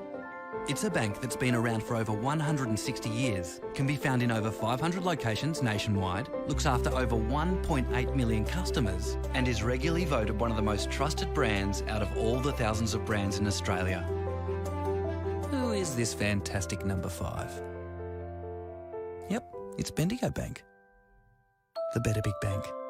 More and more people with a taste for quality are shopping at Eliza Meats. Kevin and his lean team pride themselves on the finest cuts, from juicy steaks and roasts to high-grade mince and sausages. And Eliza Meats are the gourmet specialists. Inquire about Eliza Meats Spit Hire. Phone 9787 4473 for a mouth-watering meal fit for a king. It's all at Eliza Meats. See our sponsor Kevin at Eliza Meats, 112B Mount Eliza Way, a station sponsor. Need your property painted, but you don't want to just trust any painter with your asset? Give Wow Factor Painting Solutions a call. We're based on the Mornington Peninsula and specialise in high-quality painting solutions. We are proud members of the Master Painters Victoria and the Dulux Accredited Program. For a free quotation, visit wowfactorps.com.au or call 0475 448 285. Wow Factor Painting Solutions, a station sponsor. Battery World now open in Mornington. We know batteries. We know our 75 D23Ls from our DIN 65 LHs. And we know which is best for you. We have the range and a spark no one else can match, because we live and breathe batteries. Those beautiful boxes and cylinders that power our lives and our passions. That's why we're the batteryologists. We're Battery World. Battery World Shop 1, 43 Mornington Tyre Road, Mornington. At SJS Accounting Strategies in Mornington, our mission is a simple one: to make running your business easier. To get money-related challenges out of the way so you can focus on growing your business. It doesn't matter which business sector you're from, our commitment to helping you grow will be exactly the same. Why? Because our team loves helping businesses achieve their goals. Contact SJS Accounting on 5975 0488 or visit www.sjsaccountingstrategies.com.au. A station sponsor. Dreaming of a cold beer poured straight from the tap? Tar Barrel Brewery and Distillery, located on Watt Road in Mornington, is open Wednesday to Sunday, offering craft beers and spirits produced on site, with local wines and cocktails also available. Come down and enjoy one of their famous wood-fired pizzas in the beer garden. A local taste experience. Tar Barrel Brewery and Distillery, the spirit of local. tarbarrel.com.au, a station sponsor. Here at Bridgestone Select, it's our job to keep you moving with the right advice, a great range of products and service you can count on. So when it comes to tyres, when it comes to auto care, come to Bridgestone Select for service that moves you.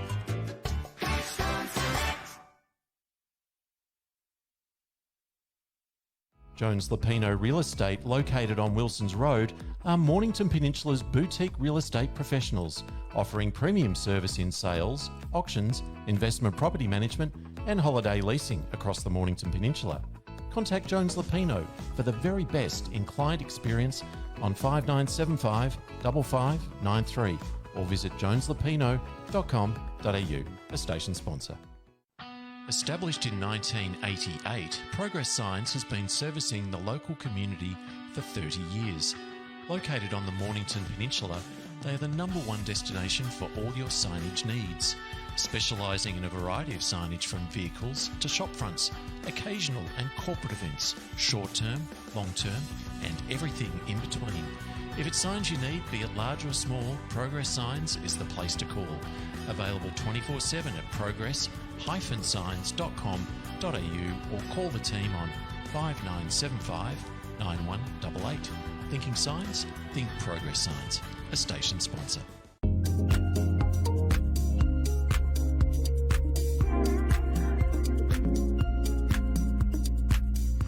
And welcome back to Pearcedale Reserve. This is the RPFM Battery World of Mornington match of the day, and certainly been an interesting first half. The halftime score here, Langwarrin lead 5-8-38 to Pearcedale's 3-3-21. A big crowd in attendance on what has turned out to be a very chilly afternoon, and plenty of rain about as well. While we've got the opportunity during the halftime break, we'll take a look at the updated scores, and a lot of these games around the league are into the fourth quarter. At Rosebud, Frankston Bombers 15-6-96, Rosebud 5-9-39. Pines are running away with the game against Mount Eliza. Pines 10-10-70, Mount Eliza 5-8-37. Closer game at Bond Beach. Bond Beach 10-8-68, Dramana 7-13-55. Sorrento look like they're home against Red Hill 10-10-70, Red Hill 4-8-32. And Frankston YCW 12-10-82, Edithvale Aspendale 6-8-44. And the other Division 2 games into the fourth quarters as well. Somerville 8-16-64, Vossing won't like that. Rye 8-6-54, so a 10-point game at Somerville at the moment. Devon Meadows 19-4-118, Crib Point 4-7-31. Mornington look like they're home against Hastings 14-4-88, Hastings 6-12-48. And of course the score here at the moment at half-time, Langwarrin 5-8-38 and Pearcedale 3-3-21. In the AFL, That game is into time on in the last quarter, and West Coast Eagles trailing the Adelaide Crows. Crows 12-10-82 lead the West Coast Eagles 8-7-55. A little bit later on this afternoon, the Gold Coast Suns will be playing North Melbourne in Darwin, of all places, and then tonight the Melbourne Demons take on the Sydney Swans at the MCG. The boys are having a bit of a break during the halftime break as well, so we might go back to some messages from our sponsors, and we'll be back very, very shortly. You are listening and watching RPPFM.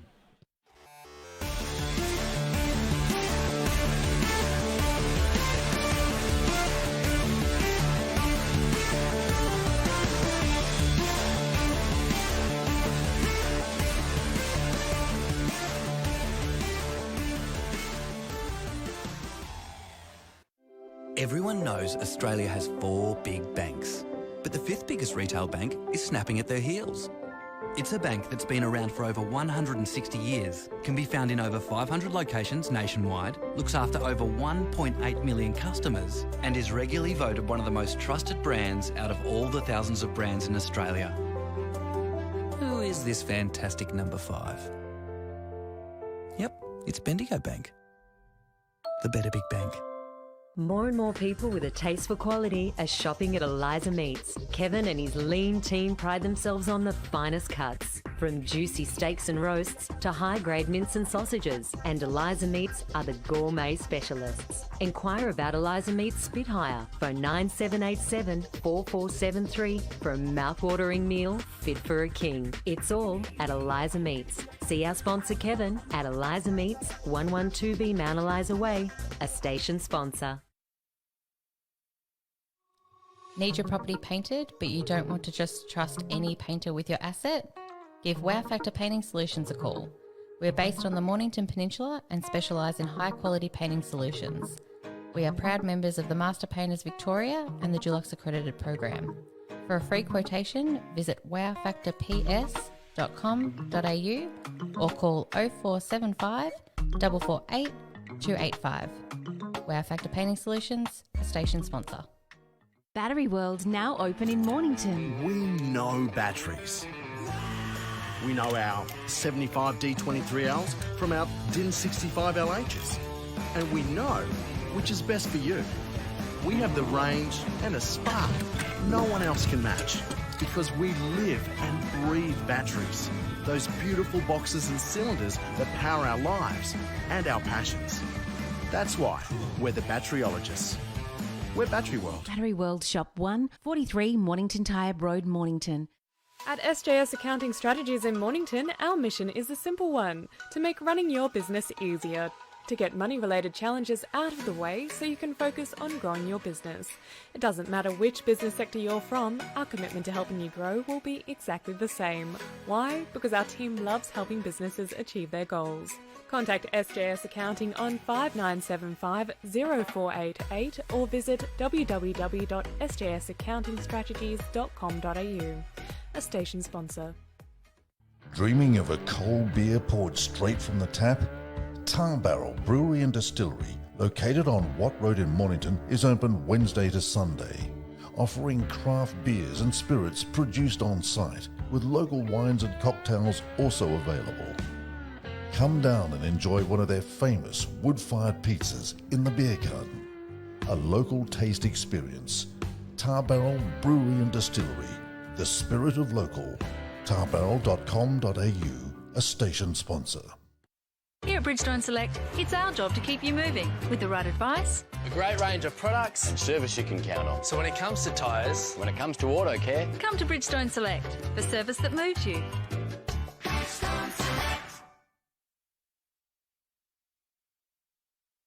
Jones Lapino Real Estate, located on Wilson's Road, are Mornington Peninsula's boutique real estate professionals, offering premium service in sales, auctions, investment property management and holiday leasing across the Mornington Peninsula. Contact Jones Lapino for the very best in client experience on 5975 5593 or visit joneslapino.com.au, a station sponsor. Established in 1988, Progress Science has been servicing the local community for 30 years.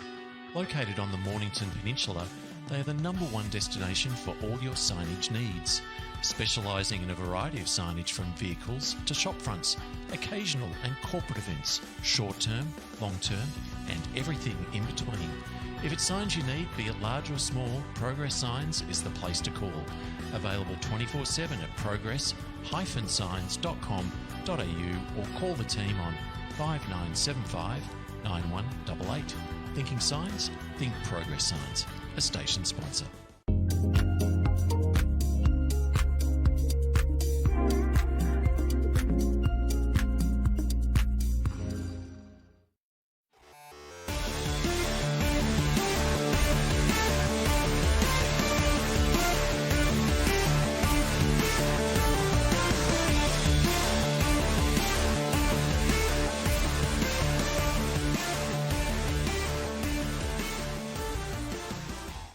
And welcome back to the Pearcedale Reserve, getting in readiness for this second half as the first siren has gone, and that means to the fans on the field to clear the ground. The umpires are making their way back out. And gentlemen, just some interesting scores there.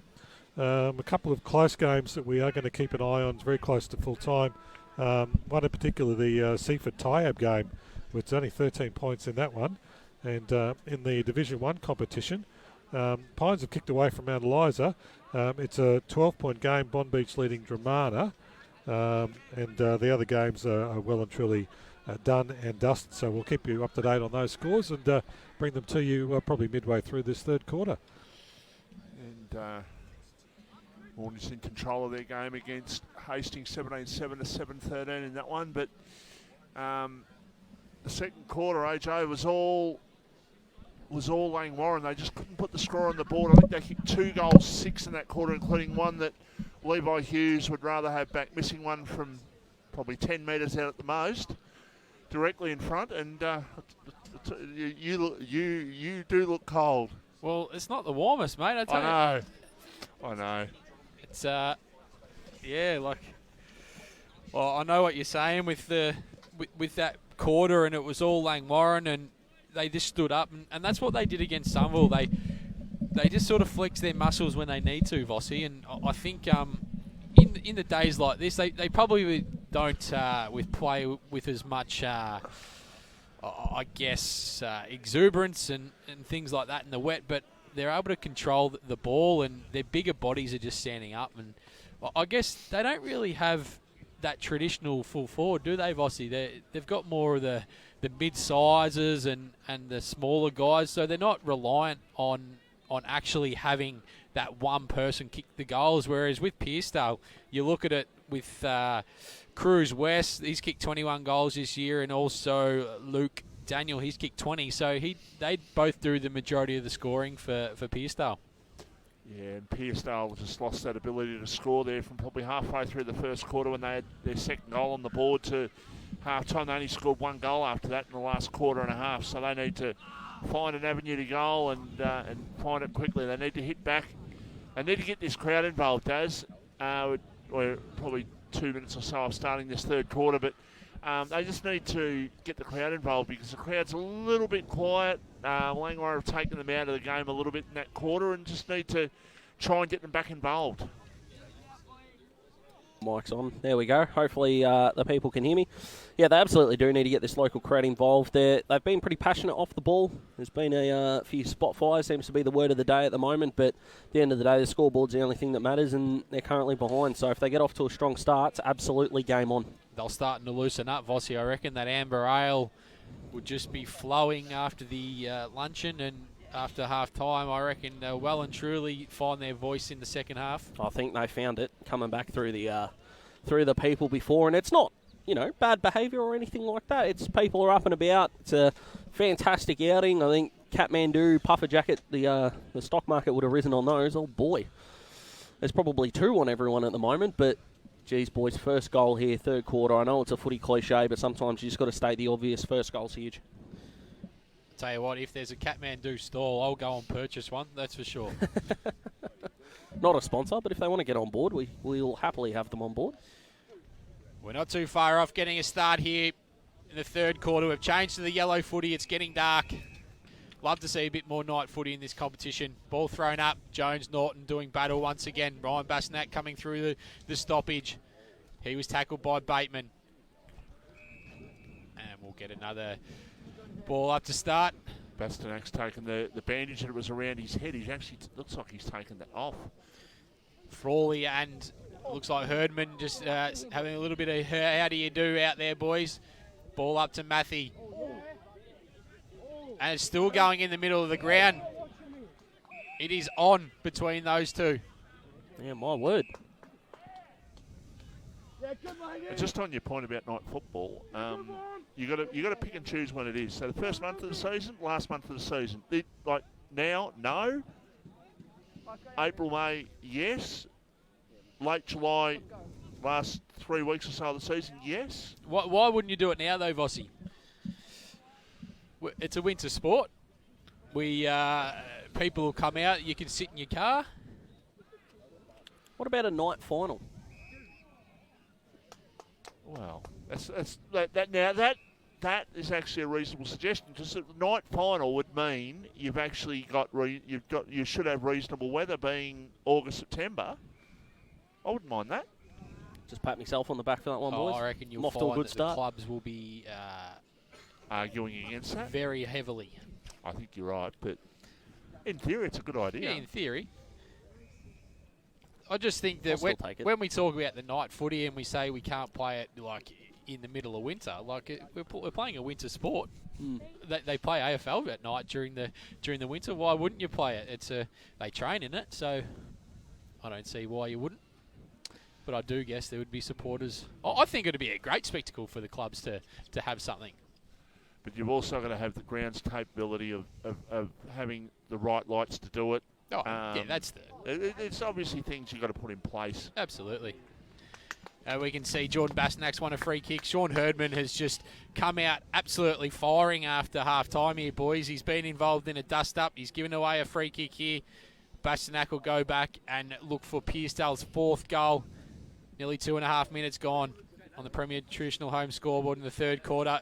Jordan Bastanak goes back, puts the goal straight through, straight over the umpire's hat, and that margin just tightens up once again and moves back to 11 points. Well, I like how direct that was, boys. There, I think the message clearly after half-time was there's going to be nothing fancy about this. An ugly win is still a win if they can get across the line, and that is exactly the start they wanted. And if the game is going to go as close as we kind of suspected it would be, they needed it. So Langwarrin, I think they've got to focus on the ball and not the man for the next couple of minutes. Tell you what, just watching Josh Bateman and Ryan Bastanak go at it, they're not short of a couple of words against each other here, boys. Ball up to take place. Langwarrin by 11 points. The first goal in this quarter. Jordan Bastanak hitting the scoreboard, getting Pearcedale back into this game. Can they offer a bit more? Quick kick down towards half forward. Mark Taken. They can play on, and they do, with a short pass to Mark Taken by Archie McGuinness. He plays on towards centre half forward. Ball off the pack. A chance now for Langwarrin to clear a high kick out towards the scoreboard wing. They come from different points of the compass. Ball knocked towards the line and goes over the line for a boundary throw-in. Jeez, they were out there, Pearcedale, if they were able to lower that kick a little bit. I'm not one to beat up on blokes when you're in an uncontested situation.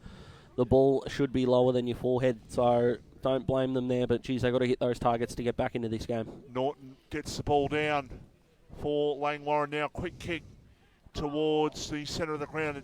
It's going to be picked up here for Pearcedale. They can go forward through McGuinness again. He goes in short. He's got a bit of the Josh Rochelle sort of haircut about him as Archie McGuinness. He does a little bit. So Pearcedale's just trying to work their way forward here. Is that Bastanak with the ball? It's a long kick they need, and it was Jordan Bastanak. A kick towards full forward. Going up, no mark taken. Ball should be cleared by Langwarrin through Mitch Cuth, but it was. It gets the short pass, and then there was a kick over the top. It's gone over, in fact, over the line for a boundary throw-in. 5-8-38 plays 4-3-27. Margin is 11 points. This is the Battery World of Mornington Match of the Day live on RPPFM. And Daz, we did touch on earlier Sam Van Brummelen. Yeah, he's out for the day. We suspect concussion, and we wish him all the very best. No one deserves a concussion in footy, let alone a debutant, but showed some good signs with that courageous contest, and he kicked a nice goal. I think it was Langwarrin's first for the day, so we wish him the best, and Pearcedale look like they're going to have another shot. There's a bit of deja vu, boys. Herdman giving away the free kick to Jordan Bastanak, who will go back and look for Pearcedale's fifth in their second of the quarter. Yep. Bastanak comes in, gets the goal. Pearcedale move back to 5-3-33. Oh, here comes the crowd. 5-8-38. Yeah. 5.5 minutes gone on the Premier Traditional Home scoreboard here at Pearcedale Recreation Reserve. Here they come. I don't think there's a more relaxed set shot style I've seen. And I'm talking across a few leagues and a few different levels there than Jordan Bastanak. He's only got the 4 or 5 steps as he walks in, 2 or 3 steps as a jog. He's got all the momentum through his body, and he kicks beautifully, and he's done it there. So if there are any youngsters at the ground, take note, because that is a picture-perfect technique. And, oh, boy, this game is back on a knife's edge. Langwarrin need to put the clampers on Jordan Bastanak. He's had probably 4 this quarter, and he's kicked 2 goals. So he's single-handedly getting them back to a single-finger march, and there's a quick kick towards full forward. A centering kick it was. Ball comes to the back. It's a defensive hand pass now, and a quick kick. There will be marked inside attacking 50 for Langwarrin. It was a good kick there by Bateman. It went to Blake Pullen, who's got the mark. He's 45 metres out. He's directly in front. We've spoken about Levi Hughes having a difficult day. He probably could have got a free kick for front-on contact there. Followed up, delivered a good handball, presented again. Doesn't have the ball in his hand, but he's had a few moments he'd rather take back. That was a good one. This will knock the stuffing out of Pearcedale a little bit. They're still well in the game, but it's just all of a sudden just go, well, we can answer when we want to, Langwarrin. They've just answered with a goal. 6-8-44, Pearcedale, 5 goals, 3-33. Premier Traditional Home scoreboard, and they're just stepping up when they need to, AJ. Oh, they certainly do. They certainly do. Now let's head over to Crago with a few full-time scores. Yeah, a couple of full-time scores in Div 1. Pines have beaten Mount Eliza 11-10-76 to 7-8-50. And Sorrento are back on the winners list, 10-14-74. Red Hill 4-10-34. And just quickly, I think there are a couple of full-time scores in Div 2. Chelsea have beaten Coringal 11-8-74, 3-11-29. And Mornington have beaten Hastings 18-7, 115 to 7-13-55. Thanks for that, Crago. And Langwarrin go inside forward 50. A quick kick at goal. He's out of bounds on the full there. Most on the line, early call next week. Mount Eliza. Yeah, I'm not happy with them. Locked them this week, so I'm sure I'll get my punishment assigned pretty soon. This crowd is up and about. This is going to be a cracking finish, boys, guaranteed. Bateman, he gets a quick kick. Cruz West for Pearcedale. He goes forward, bounces in front of the player there in Setnarini. Quick kick by Viglaroni inside forward 50 for Pearcedale. McGuinness there. A quick clearing kick for Langwarrin, but only to Cruz West. Norton getting the handball out wide. But standing in the hole there is Viglaroni once again. He looks to switch the play. He goes to Frawley. He's got a player there in the middle. He's found him there in 41. It's a new number that's come on there. No. But they've turned the ball over. Bateman. He's been that good, Frawley. They might have cloned him, I think, Sus. They've found Dormer. He's been a little bit quiet today. Actually, that Mount Eliza game's in 2 weeks' time, but it's their next game is against Bombers. They've got a spare behind the ball here, look inside forward 50, looking for Payenborg. Just over the back there is that man, Levi Hughes. He can't get a quick kick. Payenborg, he's the one that gets a quick kick, but it's smothered. And it goes out, get a throw in. But the other thing we've got to consider is they've beaten Sorrento and Mount Eliza the last 2 weeks. Pines are going very well.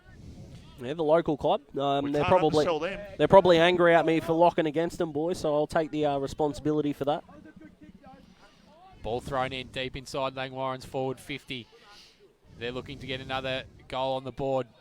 That was just off the boot of Kennedy.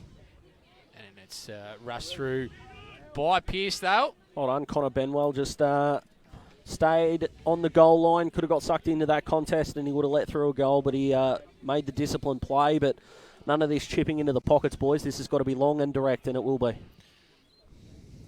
Ryan Bastanak goes out wide. He was looking for Cole. Not able to take the mark. Quick kick from the Langwarrin boot will trickle out. We'll get a throw in. Pearcedale 5-3-33. Langwarrin 6-9-45. 10.5 minutes gone on the Premier Traditional Homes scoreboard here. Third quarter. It hasn't been bad goal kicking by Langwarrin. You could probably highlight the Levi Hughes shot just before half time, but I think they've had 3 or 4 rushed behind. So that 6-9 might not be a true justice as to their goal kicking form, because they have handled the conditions quite well. Ball out in front of Mulvogue. He gets a quick handball. They look deep for that man in Hughes. He's not able to take a clear mark.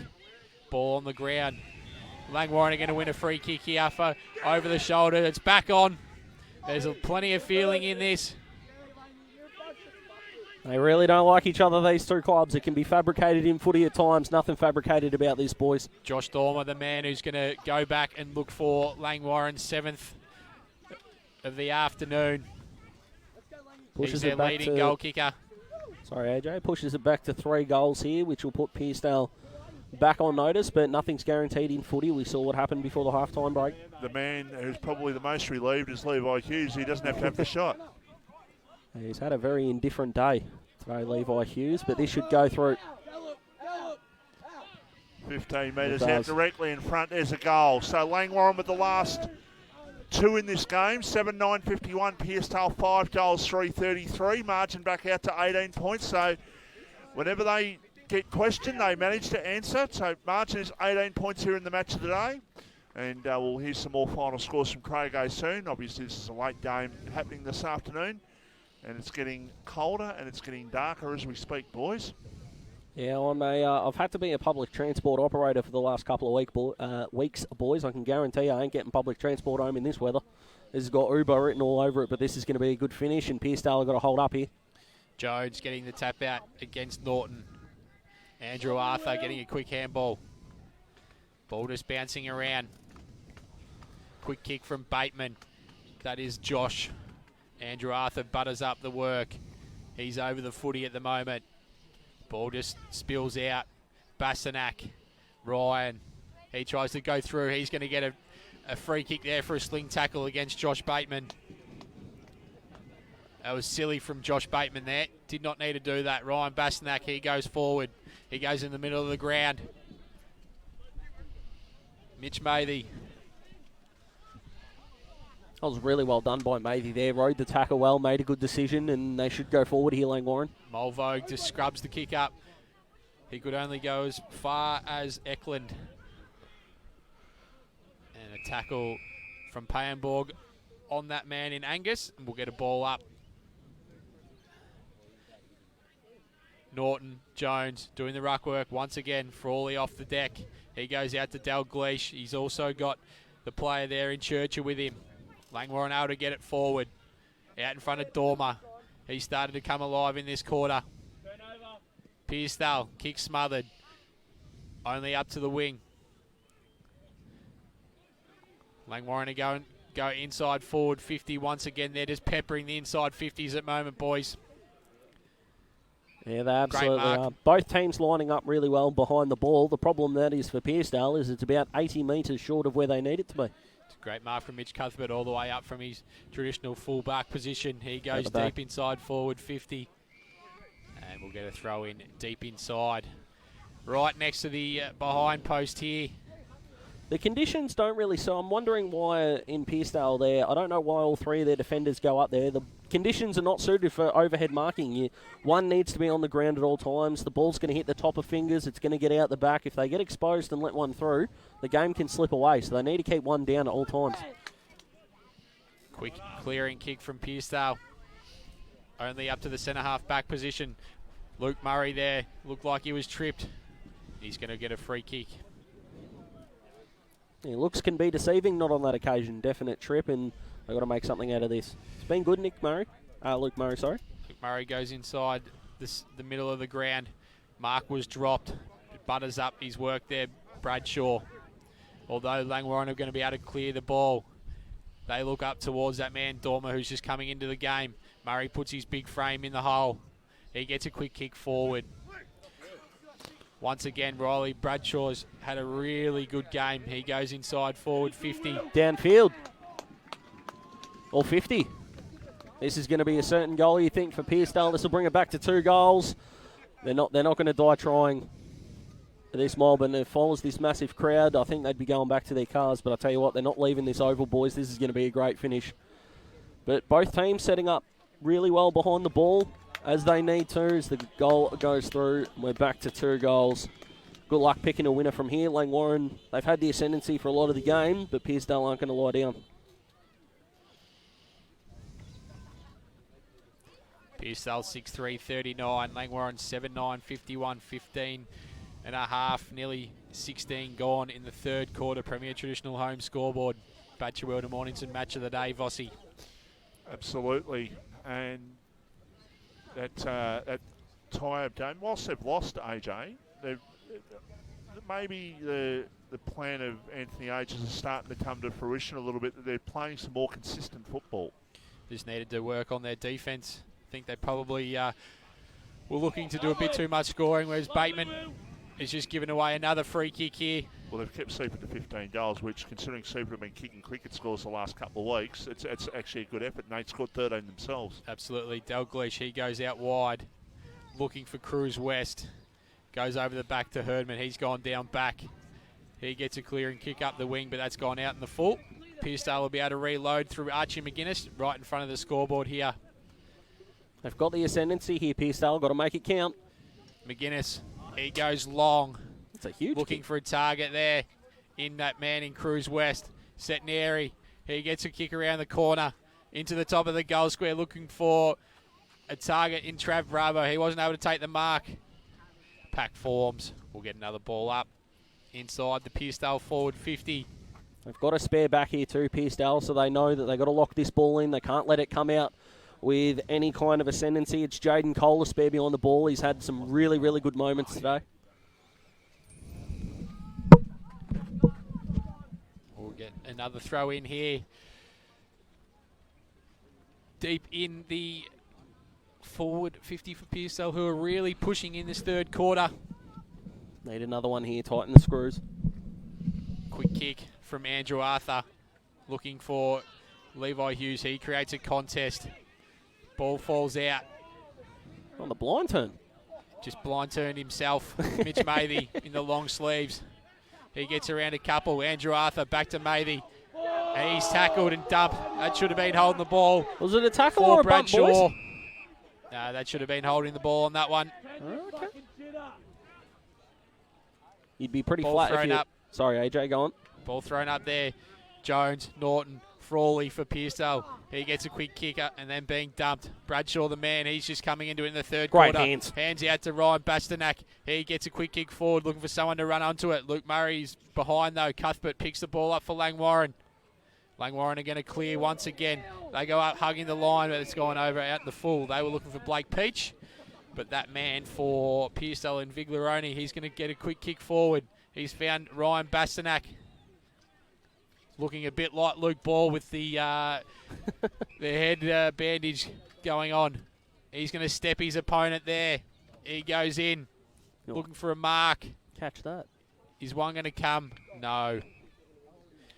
Throw in deep inside the Pearcedale forward 50. Luke Murray will do the ruck work deep inside that attacking area. Jake Frawley and Jaden Cole are just exchanging the spare men behind the ball tag. Both have been outstanding and really marshalled that defence well. Chad Mulvogue for Langwarrin. He just gets a quick kick along the ground. Gains a bit of distance. And we'll get a throw in. Right in front of the Pearcedale fish and chip sign. Well, they go down all right. Vossi, a nice hamburger, a bit of hot chips. Maybe a couple of potato cakes. Wow, sounds good, doesn't it? If you're Langwarrin here, boys, you've got to get even numbers forward of the ball as well. If they get the ball out of this clearance, they're kicking it straight back to Langwarrin here, and it's not like if they give one up, they're trailing in the game. They'd still be up by a goal. They've got a man up Cole here, and here they go. They're holding on at the moment to Langwarrin. I'm saying holding on. Pearcedale are 12 points behind. They're not getting blown out of the water. They're still in this game. We're nearly at three-quarter time, so that's pleasing for a young side, a young up-and-coming side against the red-hot premiership favourites that are Langwarrin. 7:9:51 plays 6:3:39. We've just hit time on in the third quarter. Very cold and typical winter's day here at Pearcedale this afternoon. There's a quick kick towards the right forward pocket. Ball knocked away.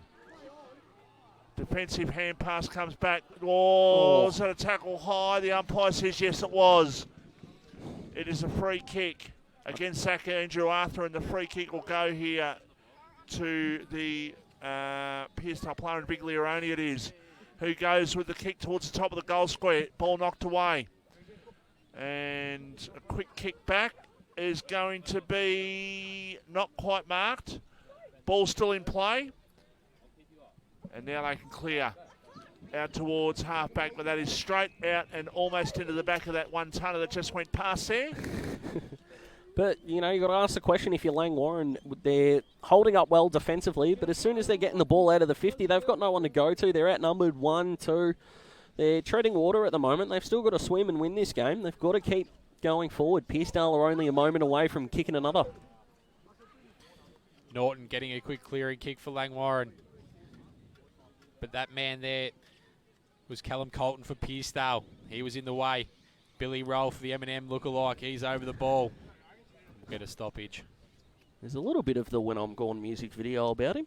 And where's Mark Backley today? Now, I know he's not playing, but where is he today? What's the issue? Do you know, AJ? Not too sure. Sorry, Vossi. Billy Rolfe, clearing kick. Looking up for the man there in Levi Hughes. Pearcedale are going to win this and go forward, but they've turned it over. Billy Rolfe out wide. Jake Frawley there buttering up for Pearcedale. He gets a quick handball forward. Luke Setnarini with his head over the footy for Pearcedale. Ball in. And over the top of that is Blake Peach.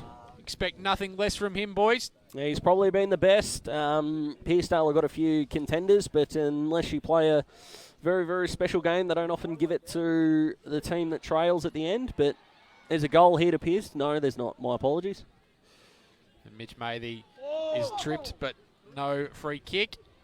Mulvogue, he's going to clear for Langwarrin. He looks up a little further afield, just puts it out in front of a couple of his teammates. There's going to be a free kick there, going the way of Pearcedale. That was the first time they had numbers clearing the 50 and they give away a free kick.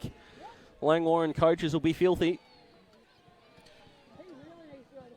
Benwell getting the free kick, but I don't think he was the man tackled, so I don't think so. He'll be happy with getting a few extra stats. Yeah, take him as they Benwell come. going forward. Big pack forms. Bateman for Langwarrin. Bastanak for Pearcedale just trying to brush off. Trav Bravo getting a quick kick forward, but it's gone over the line. We'll get a throw in. 23 minutes gone. Langwarrin 51, Pearcedale 39, Premier Traditional Home scoreboard. Batchwell to Morningston match of the day. They're playing a dangerous game here, Langwarrin. They just got to hold on. The Sirens not too far away.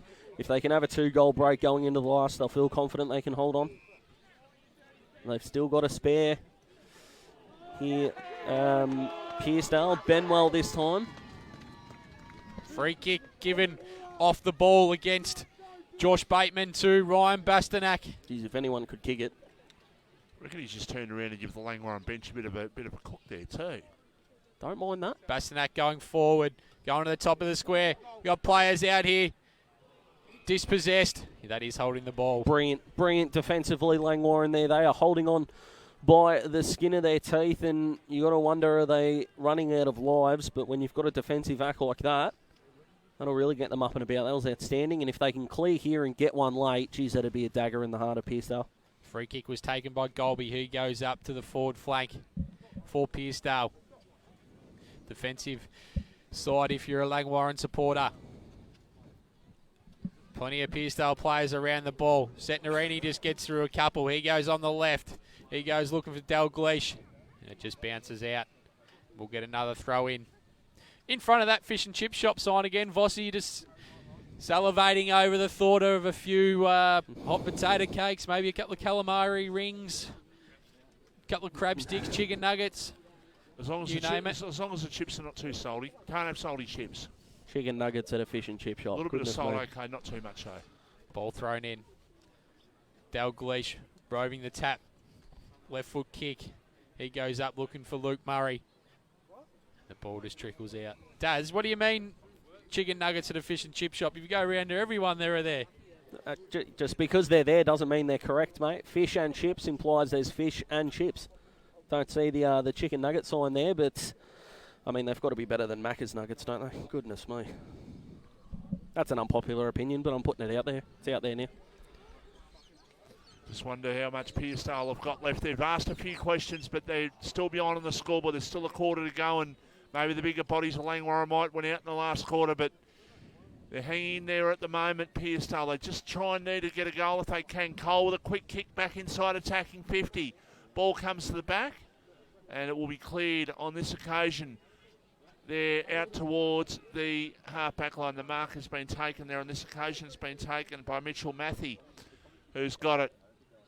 And it is getting darker, and this is probably the reason why we don't play, or one of the main reasons why you don't play night football, because right now, those lights just, I don't think there is a ground around the peninsula where there's necessarily so many lights, AJ.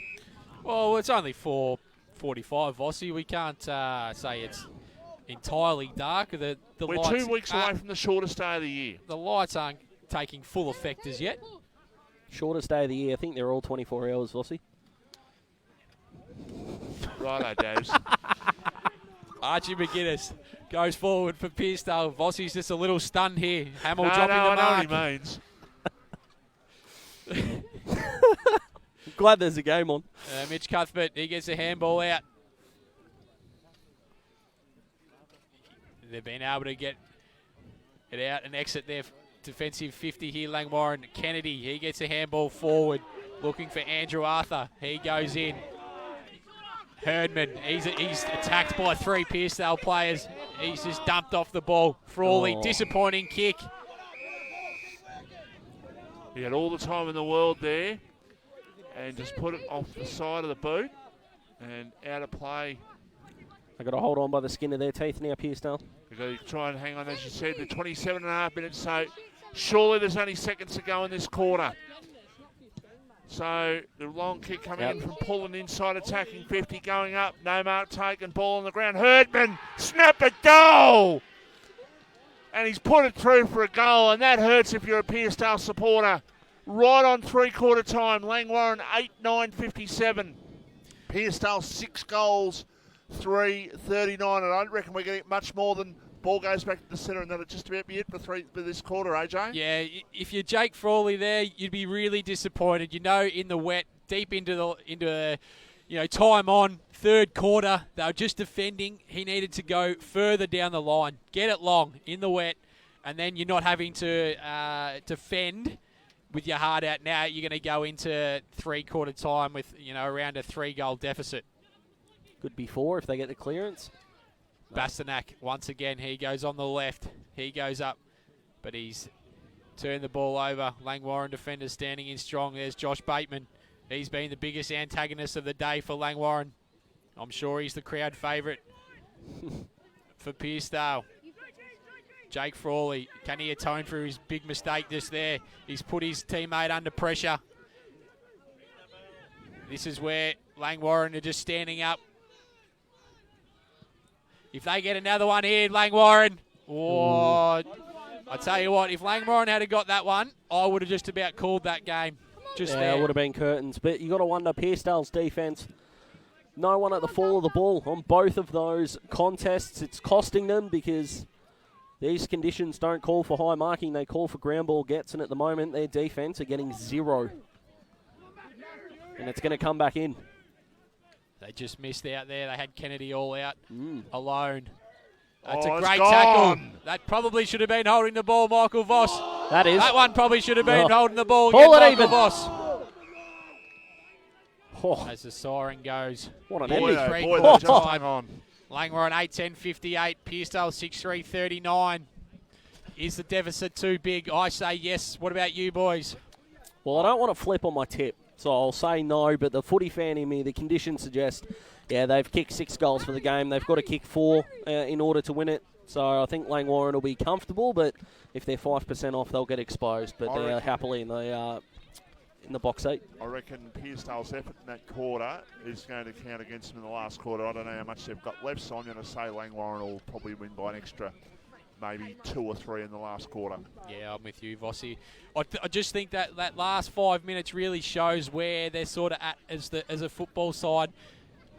Very good offensively, but they're still lacking a bit defensively with the younger talent. And especially, I'm going to put it on Jake Frawley. You know, he's a leader of the team. That should have gone long down the line. It doesn't matter even if it turns over, but if it turns over at centre-half, on that forward flank for you there, it's still a long way for Langwarrin to have to rebound in these conditions and kick the goal, whereas he turned it over on the wing. Langwarrin able to go forward and kick an easy goal, leaning into three-quarter time. Yeah, the conditions don't call for a 20-metre pass running towards the boundary line for sure. He and Jaden Cole, they've been really good while the ball's in the air, and they're not the only players to turn the ball over, but they'll stand out due to the fact that it was kind of the catalyst for Langwarrin to create this break. And, there's a few things that have gone against Pearcedale so far, and with the conditions and the like.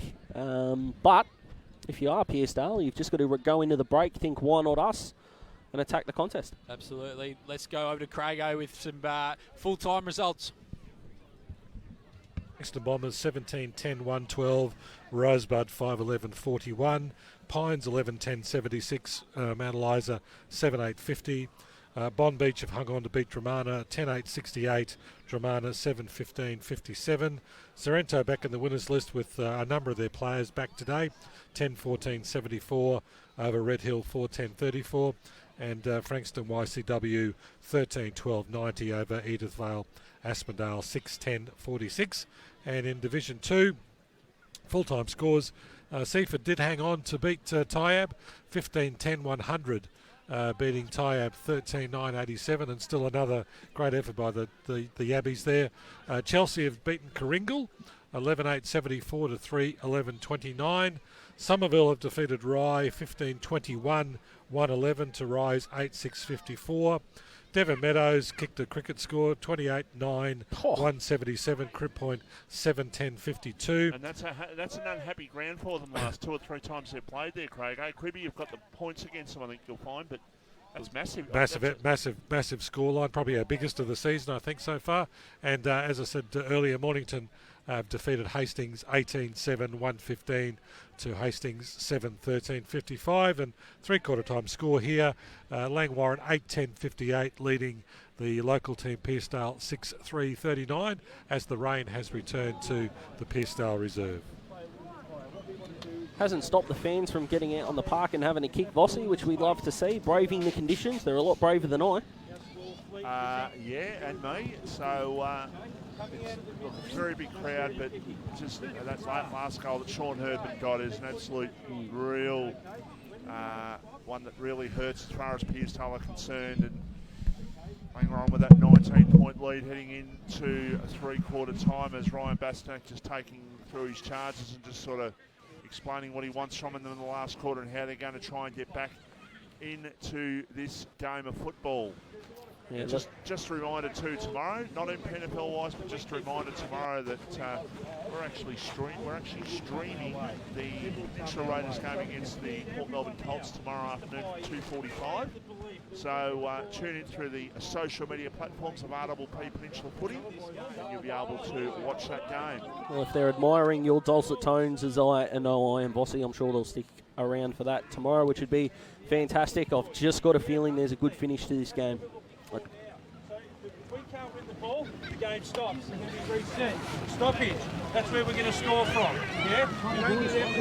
The ball doesn't come back out. Got it? Jeez, guys, they pretty calm and collected out here. Yeah, can't wait, Vossi. Hopefully it's better. Good to see all the boys come out, and Pete was very calm and collective, and looks to... They're talking about possession. They want possession, so hopefully they'll get hold of that, and we'll have a match on our hands. So So the president just walking his way off the ground. Oh, sorry, Big Chief, as he is. We've got to go with that from now on, I think. I think he secretly likes it as well. I think we go with what Lockie Kelly was calling him. Oh, nipples. Yeah, to be honest. This is a weird box sometimes, isn't it? Yeah, well, we're going with that. And Short Pass has a bit of a man crush on Mitch Cuthbert. He loves Mitch Cuthbert.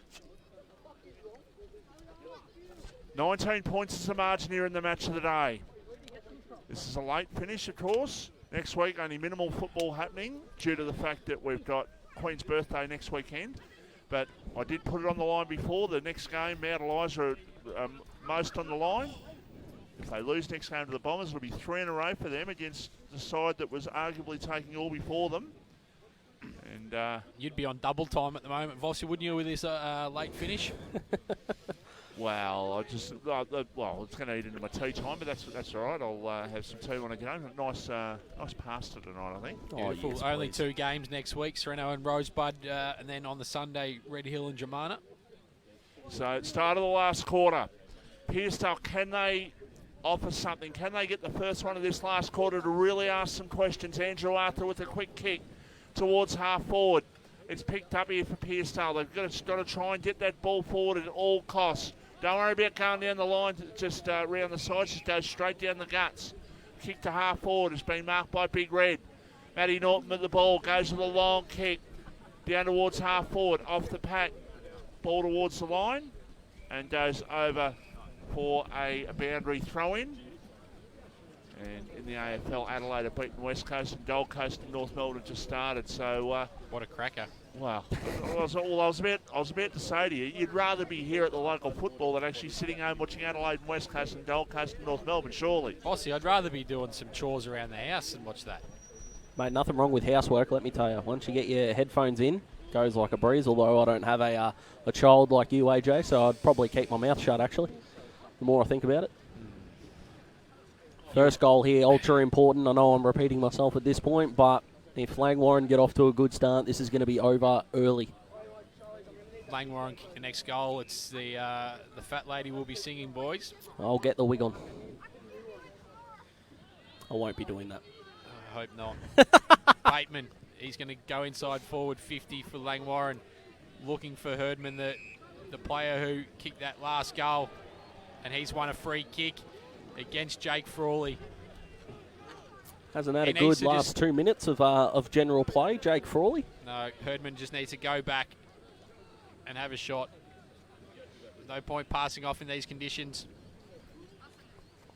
He likes the goal to Sean Herdman. It's not a bad kick. It goes long to the square. Can it be spoiled through from Pearcedale? And it has been. I'd look good in a wig, Vossi, wouldn't I? What's that? What wig do you reckon I should go with? Oh, wow. I'll tell you what I'll do. I'll dig out my Aussie Osborne. You can use that one if you want. Done. Beautiful. 6-3-39, 8-11-59 is Langwarrin. Next goal's definitely going to tell the story here, boys. Cuthbert up on the wing. Bateman of the Joel variety. Now Josh Bateman, he's going to go inside. He has a shot at goal. And that's why they are absolutely peppering them here. Langwarrin. Well, we've seen it. The team that's peppered and hasn't been able to put it on the scoreboard usually give one up the other way. So Pearcedale have just got to know it's only going to be one good piece of play, coast to coast, and it's back to game on. We saw this against Somerville in the last quarter, AJ, that Somerville ran over the top of them, and Pearcedale weren't able to score in the last quarter at all. They couldn't really muster up too much in the way of attacking moves. So hopefully that's a bit of a different proposition, but it's one of those things at the moment. Langwarrin doing all the attacking in the first 3 minutes. Andrew Arthur's got it. Centre half 40s. Oh, he's probably 60 metres out from goal. He's a long way out. The bigger bodies don't get any smaller, gents. They definitely do not. So Zach Andrew Arthur going back to have the shot. Well, There's a 50 50-metre penalty being paid. That was a kick well and truly off target. Or is it reversed? What's the umpire giving here? He's got to take the kick again? He said maybe they've brought the mark down maybe another 10 metres or something. It doesn't seem to have... He was off his line before he took the set shot. That's interesting. Okay, so take 2 on the kick. Geez, if he kicks this, Pearcedale will feel stiff. So Zach Andrew Arthur with the ball. Probably a better way of putting it than that. But anyway. Take 2. Has the he long has kick kicked at it. goal. That is a big kick. That is a huge kick, and that ultimately hurts and kills the game, you would think. Langwarrin 9-12-66. Pearcedale 6-3-39.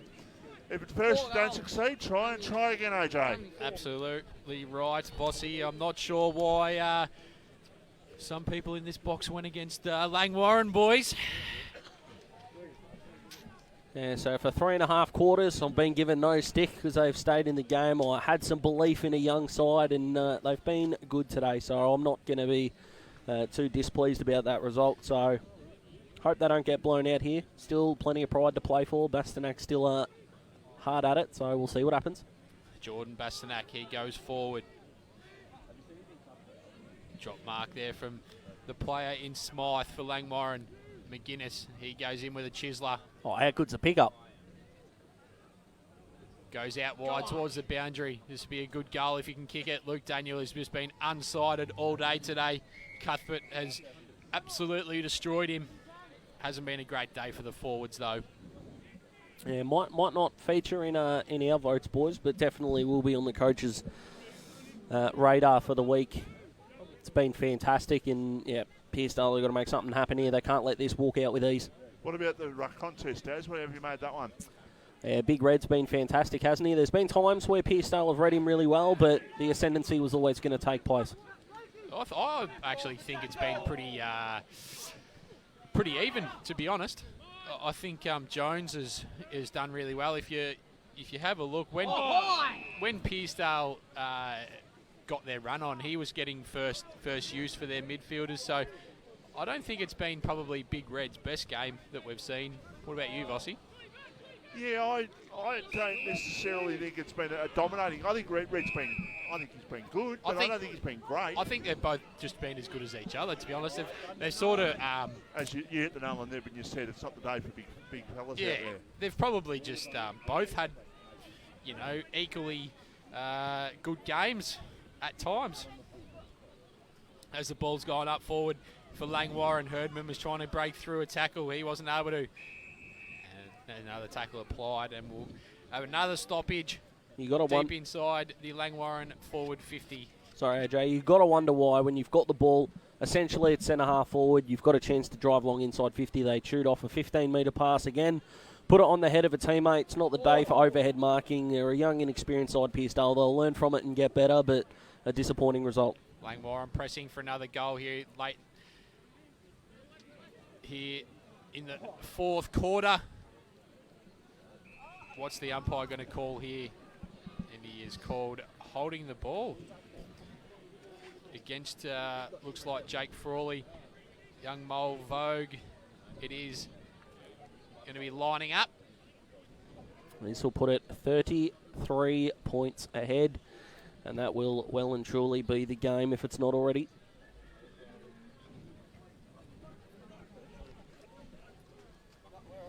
They've silenced the crowd really well here, Langwarrin. Game was up for grabs. A goal right on three-quarter time was ultimately That's a great kick. the killer, and Mulvagus just put another one on the board. So 10-12-72. They're home here, the Kangaroos. They're well and truly home. 10-12-72 plays 6-3-39. We played 8 minutes in the last quarter live here at the Pearcedale Recreation Reserve, and they'll be rolling on the Langwarrin Kangaroos and just saying next. It's pretty easy being a goal umpire in this caper with kicks like that. Don't think you have to move. But yeah, what a side they are, Langwarrin, and it'll take a miracle to stop them. But I still think Pearcedale can get a lot out of this quarter if they don't let this margin blow out. And speaking of the Kangaroos are actually in front of Gold Coast by 10 points. Interesting. Bogo's an avid Kangaroo supporter. There's a handball out wide. Ball just comes out the back to Andrew Arthur. He's been pretty good today once again. What's this? Hello. There haven't been, or I don't think there's been a full 10 out of 10 performance so far from anyone from Langwarrin, boys. It's been a really good spread. I know Blake Peach is going to be the the guy we probably talk about the most, but you wouldn't say there's been one or two A-plus performances. It's just been a really well-rounded job that they've done here. We spoke to him in that game, Vossi, when he won the Jones Lupino best on ground at Somerville in the wet, and he's done it once again, it looks like. Well, he's a very good player, and he complements the like of Andrew Arthur very well, doesn't he? He certainly does, and he's that in and under. He's closer to the ground, but he's been fantastic once again today. Kind of guy you can build a midfield around, can't you? He's the in and under type. He's used the ball really well. He's had a couple of sideways kicks I haven't been a big fan of, but for the majority of the contest, he's looked cleaner than a lot of his counterparts on Pearcedale's side. It's a little bit of a stalemate here. Nearly 10 minutes gone into the last quarter. Langwarrin look like they're going to run away. Pretty easy victors in the end. Blake Peach, that man we were talking of, Andrew Arthur, looking for Herdman. He's got a battle there with Frawley. They've both been at each other all day. How have you seen Jake Frawley's game today? Because the ball coming in, I think he's been pretty good. He's had a couple of moments that he'll come to regret. But overall, I think there's more good than bad. But I think that's... There's a big red, just throws the ball on the boot, out of the ruck. Another goal to Langwarrin. There's your goal of the day, boys. That was outstanding. There's the ascendancy in the ruck. Just came 2 minutes after I started talking about it. That's aged beautifully, but yeah, they're home and hose now, Langwarrin. But just quickly, Jake Frawley, his bad has been bad in a few moments, but I think he stood up pretty well down back. AJ, what do you think? He's been okay. I wouldn't say he's been outstanding or anything like that. I thought some of the things in that third quarter probably let his game down, but like you said, he hasn't set the world on fire, but he hasn't been poor. In eight games this year, boys. I'll get onto that in a sec. Murray goes long, and Luke Murray has touched on the line. 8 games, 358 points scored against, less than 50 points, about 45 points a game on average they've conceded, and they've conceded less than that today. So they're on target for that same thing again. That's the thing with Langwarrin. Like we always think about them winning on big margins, but it's always for the fact that when they win big, they're only conceding 30 points against. That's the Josh Beard coming out the defensive side. And not to say Josh Beard is not an attacking man, but that's the emphasis on the defence. Yeah. Josh Beard will put his mark on that. They're just asking the question, and they've beaten Somerville this year. They've beaten Pearcedale. Devon Meadows. Like, who's left for them? No one. What they've got on their side magnificently is they've got gears to go to, and that's what other teams can't go with them. They're not going to be perfect for 4 quarters. They certainly haven't been perfect today. But when the going gets tough, they stand up longer, do the basics better, and that's why they're the premier team in the competition. Boys, you got to remember that an ex-AFL player will just walk straight back into this lineup too. Fact-Lee, yeah. Jeepers, look out. Well, there's a Pearcedale player down. He's copped one around the chops. Head clash.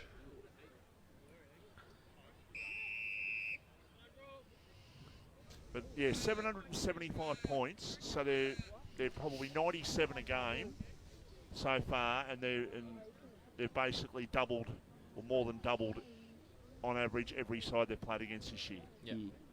Unbelievable. And if you're going to beat Langwarrin, you're going to have to find a way of scoring 14, 15 goals in a game, Daz, and no one's been able to do it. No one's gone close to doing it so far. No, you got to take advantage of your momentum against these good teams, and it's something that Pearcedale struggled with today at times. They had the ascendancy in that first quarter. They had it for the first half of the third quarter, and they just couldn't put the score on the board. But hats off to Langwarrin. They've been outstanding. We saw Jordan Bastanak in that third quarter getting a lot of the ball early, kicked a couple of goals, but he hasn't done a huge amount since then. 38 points is the margin. 13 and a half minutes played in the last quarter. Langwarrin going from strength to strength as they look to go back into attack. There's a mark in defence taken for Pearcedale. And they will clear between fullback and centre half back. And what they've done, Langwarrin, this year is that they've beaten their contenders by plenty. Yeah, 4 or 5 goals at least. So this is nearly out to a 40-point deficit, and Pearcedale are second on the ladder. And we've just spoken about it before that this game was, open at three-quarter time. I thought it was probably a little bit too much of a comeback for Pearcedale to happen, but it was only 3 goals. Now you see that it's out to 40 points, and they've still got all the ascendancy in this last quarter, and they're sort of doing it at will. Yeah, that goal from Sean Herdman right on three-quarter time was an absolute killer. It was only 2 goals to margin at that stage, and they needed to hang on, try and score themselves, but they just weren't able to do it. Bradshaw's got it for Pearcedale. Riley Bradshaw gets a hand pass off, and they look to go long through Bastonak. Ryan, great kick. Kick towards Luke Murray, who takes the mark. Now, he had a shot from here about 5 minutes ago that was touched on the line, so distance... I don't think that was a set shot, though, Vossi. Wow. It's similar distance, though. Long kick. Ugh. Goes in towards the pocket, and it's going to be marked there for Langwarrin. Yeah, they just... It doesn't matter what you do. It doesn't matter who you try and lock down. They just have all the answers. Yeah, you're not wrong in there. They're just walking the ball out of defensive 50 at the moment. This will probably go out. Yeah, it will. I was at the pub last Friday night watching the football. Oh, and, boy. We're talking about Langwarrin. I was talking to a few boys having a few ales down there. Kringle boys? I won't necessarily say which club, but I think I may have got a photo of the great man. You could be onto something. You've just outed me there. Not that I was drinking, but no. Look, they were obviously they're tribals of Langwarrin as well, and we're talking about a Langwarrin on the side to beat. That's and a I great said, finish. yes, there's a goal. Another one that Andrew Arthur. And in fact, it is a goal. Just to finish off on the point. I've stumped you a little bit, Bossy, there, haven't I? If they can, if you're going to put the photo up, put it up on social media then. That's all right, I don't mind. Oh, I was given the photo. That's all right. I wasn't at the pub. No, I go down there on a Friday night to watch the footy, don't I? Yeah, you do. But the point I'm trying to make is that we're talking about Langwarrin being the side to beat. And I said, what about if they went into a grand final? I made the point, they need to lose a game. Well, at some stage, they will need to lose a game, in my opinion. I can't see them going through 20 games. They're that good, but someone's going to get them at some stage, is my point. Having looked at the evidence so far... It's going to have to be a real off day, isn't it? Yeah, I'm not sure anyone beats them, to be honest. Well, then the question becomes, if they were put into Division 1 today, how do you think they'd go? I think they'd be probably in that middle of the pack. Middle of the road, yeah. No, it's fine. The boys want the photo. The boys want the photo. He's not got a photo with them, so. Vossi asked I got them, the message saying I've just had a photo with the Mayor of Mornington. Yeah. Vossi's going, come on, boys. This is a one-time opportunity here. Get around me. Get the camera out. There's a free kick given there for a sling tackle against Langwarrin. There's been a few of those given today. Actually, some of them were Sydney supporters. They were very loud in their support of Sydney last Friday night. You could say they were creating atmosphere. Right. Were they well lubricated, Michael? No, you could say they probably were, but that's fine. That's good. That's what you do. As Bateman, he's been pretty good today. Yeah, he probably against the Pearcedale crowd's wishes. A big hit from Trav Bravo. That's about his 3rd or 4th. Payenborg can't take the mark. Frawley. Handball off to the big ruckman in Jones. He goes looking long for a target. But the Langwarrin defence just stands up tall once again. Are they out of trouble, though? Billy Ralph. He turns the ball over. Owes him one, Jennings. Inside forward 50 there, Pearcedale. Finally, Luke Daniel gets a one-on-one opportunity against Cuthbert. It was. Been a very quiet day, hasn't it, for Luke Daniel? It really has. In he comes, looking for his first goal of the afternoon. Pops it through. He kicks the goal. Pearcedale move on to 46. Langwarrin 84. Nearly 19 minutes gone on the Premier Traditional Home scoreboard in the fourth quarter. I know the game's too far beyond them now. That's a quality finish from the pocket. A lot of players in that situation would have maybe gone the left foot snap or the banana or the check side, depending on what part of the country you are from. But it's a quality drop punt kick. We talked about goal kicking before, Vossi, and that was a good example of it. Yeah, absolutely, it was, Daz. That's a great point you've raised. Cheers, Vossi. Appreciate that. I was about to say. I was about to say. Then, well, you look at the one that Levi Hughes missed in the second quarter. So you've got to take even the ones that you think are very gettable. You just got to take care of them. Absolutely, couldn't agree more. Pearcedale looking to go inside forward 50 once again. That man Blake Peach at the bottom of the pack. Ball spills out in front of Golby. He'll win a free kick against Ryan Bastanak. Just dragged down without the ball. Nearly 20 minutes gone here. And Langwarrin, 147 points clear of the nearest side in terms of points scored for the season, points against for the season. Chelsea, the next best defence at 495 for the season before this game. Chelsea getting another good victory today, Michael Voss. They're going all right, aren't they? All of a sudden they've hit their straps. Had a couple of disappointing losses early, but they're going along quite well. Norton and Murray doing battle on that far wing. Tackle there to Bateman. He's putting his hand up late, Bateman, for a mention in the best players. I know he's been the antagonist today, AJ, but when he's actually got the ball in his hands, he's been good with it.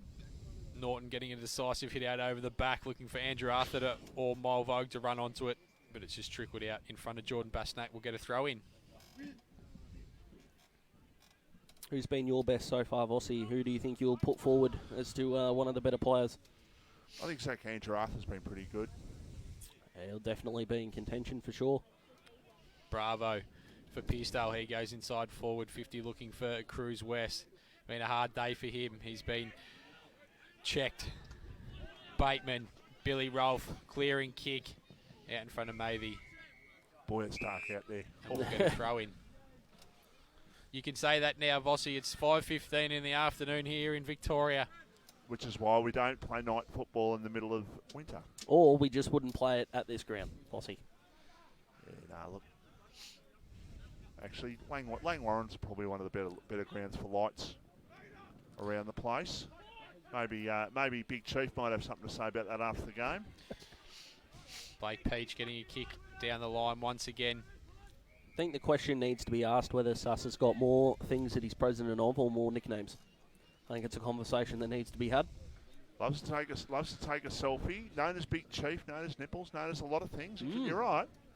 Frankie Gallagher, look-alike. Yeah, apparently, well, according to some people, he looked like Russell Crowe as well. According to himself. Well, there you go. after he'd had about 15 beers. Yeah. Vossi's getting photos with locals at the pub, giving Suss some stick about a selfie. That's an interesting tactic. It's a bit different when you're being asked, though, Vossi, isn't it? I'm a man of the people, Dad. Well, let me ask you this, Vossi. Was it your camera? Don't lie to me. No, it wasn't. Okay. Blake Peach, quick kick at goal. And that has gone through. That's just about iced him for man of the match. Absolutely, it has. Zach Andrew Arthur can probably call himself a little bit stiff. He's been the Robin, but this man has absolutely been the Batman. He's been outstanding. On Blake Peach? We can start. Well, would you like me to have one? Been very good. This will be two in a row. He gets the best on ground, isn't it? Well, he's just been good, Vossi. Well, he has been very good. Yeah. He has been very good. Look, I won't. I've said Zach Andrew Arthur, but I won't begrudge Blake Peach getting that. They work so well, Langwarrin. They're just a very, very good football side. And are we doing a wrap after that? We're going to do a daily wrap, and we're going to be talking about some of the games happening around the place. So just stay tuned for that on social media coming up a little bit later. Long kick for Langwarrin inside attacking 50, going up. It's very dark at that end of the ground. Very hard to really see what's going on down there. Even it's a free kick out of all that. It's going to go here to Langwarrin. Levi Hughes. And, well, he missed one in the second quarter that you could say, you could say it was a very easy shot, and this one he'll probably put through, and this is a much more difficult shot. Which means he's absolutely going to kick it, Vossi, if we know anything about footy and superstition. Hasn't really been his day, but he can make this moment count. Oh, he's kicked that one just about out. Oh, no, is it out in the full? No, he put it through for a point. So 13-13-91. Plays 7-4-46. Margin is 45 points here in the match of the day. The locals have begun to depart. What do we think about leaving early, fellas? Are we for it, against it? No, definitely against. Definitely, okay. 4, beat the traffic. That's coming from a Melbourne fan. They're still got PTSD from the dark days, AJ? Nah. Yeah, absolutely. Big snow week. Can't wait. I've never seen the snow. Perfect. You're not missing much. I can No, tell you that. it's just... For a Melbourne supporter, I am dead against the snow. Really? Oh, hate it. Pretty sure Mount Buller sponsor you, don't they? Oh, they could. Don't sponsor me. That's for sure. Langwarrin clearing kick. Goes down the wing. In front of the scoreboard. And it just trickles out. If we want to get all the Melbourne supporter cliches out of the way, AJ, what is your favourite cheese? Mersey Valley. Didn't even blink. Nah, no way. Nice bit of cabana. Oh boy. Bit of corn relish dip. What are we dealing with? Bit of goose pate. Oh. Nah, not too much on the pate. I'm more of your traditional male sort of cheese board. Get me the salami, get me the Twiggy sticks. Yeah, yeah. Absolutely. Putting pastries on the cheese board. Canapes. Melbourne are actually playing tonight. I'm going to go home and have a Chardonnay. And We've watch discovered that Big Chief and AJ are just absolute, pure and simple yuppies. They're having cheese boards together, Vossi. That's unbelievable. It's a divided box at the moment. Yeah, well, the two of us are Hawthorn, so that's all right. You're a good man, Daz. That's right. Long kick to half forward, off the pack. It was smothered off the boot of the Langwarrin defence. Picked up by Cuthbert. He goes out down the line towards the centre wing. Pearcedale will try and load up once again. Trying to get the ball forward, but Langwarrin just with all the answers. Fossey, I don't know how you can be throwing stones about cheese boards. When I saw you drooling at Mount Eliza, when the lady next to us in the box had a cheese board, you almost jumped out of the side of the box. Good to know we throw each just other under reached the bus over real and grabbed quick. some cabana and cheese, and you forced like her to give you some. I was like a lost puppy, and she looked at me. And No, you didn't. No, you didn't make her give you some. Yeah. No, please deny this, Vossi. I did actually. No. Oh, I'm on my own. I did. Look, nice piece of cheese is actually very good. Yeah, absolutely. If you take them to the football, take the boards to the football. That's right. Yeah, that's where I draw the line. Yeah. Well, Mount Eliza evidence says not. I don't think you drew the line then. You couldn't get into it quicker. What dip are you putting on your cheese board, AJ? Corn relish. Corn relish. Or a spicy capsicum. Spicy capsicum. Yeah. I like it. Let's get back to the footy now. Trav Bravo going There's long. still a game on. Yep. Nick Hamill taking a defensive intercept mark.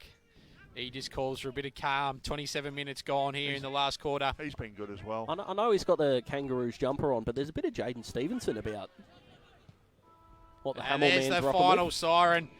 Langwarrin far too good here for Pearcedale. 13-13-91. Pearcedale 7-4-46 on the Premier Traditional Homes scoreboard. Batchword and Mornington, match of the day.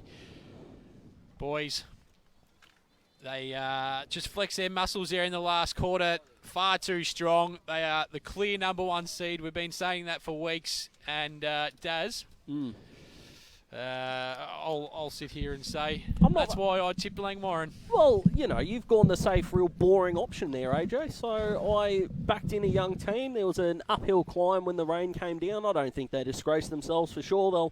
They'll come away, know what they got to get better at, and go from there. They were in the game for 2.5 quarters. I think they've got a bit of work to do defensively, Pearcedale, but I don't think they disgraced themselves. And Langwarrin are the premier team for a reason. I didn't doubt that for a second. We might take a break and come back and wrap things up here from Pearcedale. You're listening and watching RPPFM.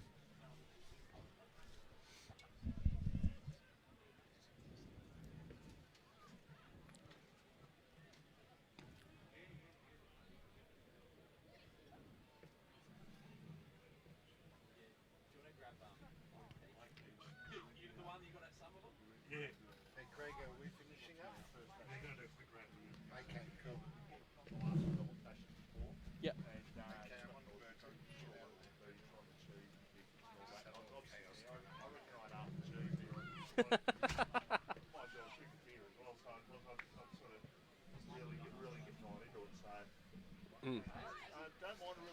not extravagant cheese, but I don't mind a good cheese. Yeah, it's all a bit of fun.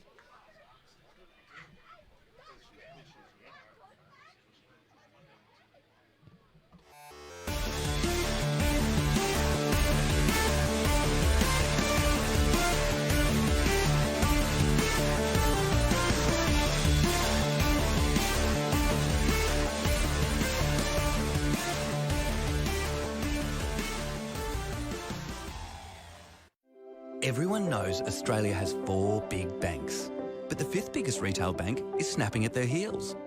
It's a bank that's been around for over 160 years, can be found in over 500 locations nationwide, looks after over 1.8 million customers, and is regularly voted one of the most trusted brands out of all the thousands of brands in Australia.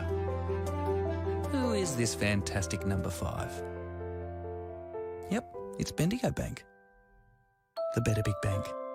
More and more people with a taste for quality are shopping at Eliza Meats. Kevin and his lean team pride themselves on the finest cuts, from juicy steaks and roasts to high-grade mince and sausages. And Eliza Meats are the gourmet specialists. Inquire about Eliza Meats Spit Hire. Phone 9787 4473 for a mouth-watering meal fit for a king. It's all at Eliza Meats. See our sponsor Kevin at Eliza Meats, 112B Mount Eliza Way, a station sponsor. Need your property painted, but you don't want to just trust any painter with your asset? Give Wow Factor Painting Solutions a call. We're based on the Mornington Peninsula and specialise in high-quality painting solutions. We are proud members of the Master Painters Victoria and the Dulux Accredited Program. For a free quotation, visit wowfactorps.com.au or call 0475 448 285. Wow Factor Painting Solutions, a station sponsor. Battery World now open in Mornington. We know batteries. We know our 75 D23Ls from our DIN 65 LHs. And we know which is best for you. We have the range and a spark no one else can match, because we live and breathe batteries. Those beautiful boxes and cylinders that power our lives and our passions. That's why we're the batteryologists. We're Battery World. Battery World Shop 1, 43 Mornington Tyre Road, Mornington. At SJS Accounting Strategies in Mornington, our mission is a simple one: to make running your business easier. To get money-related challenges out of the way so you can focus on growing your business. It doesn't matter which business sector you're from, our commitment to helping you grow will be exactly the same. Why? Because our team loves helping businesses achieve their goals. Contact SJS Accounting on 5975 0488 or visit www.sjsaccountingstrategies.com.au. A station sponsor. Dreaming of a cold beer poured straight from the tap? Tar Barrel Brewery and Distillery, located on Watt Road in Mornington, is open Wednesday to Sunday, offering craft beers and spirits produced on site, with local wines and cocktails also available. Come down and enjoy one of their famous wood-fired pizzas in the beer garden. A local taste experience. Tar Barrel Brewery and Distillery, the spirit of local. tarbarrel.com.au, a station sponsor. Here at Bridgestone Select, it's our job to keep you moving with the right advice, A great range of products and service you can count on. So when it comes to tyres, when it comes to auto care, come to Bridgestone Select for service that moves you.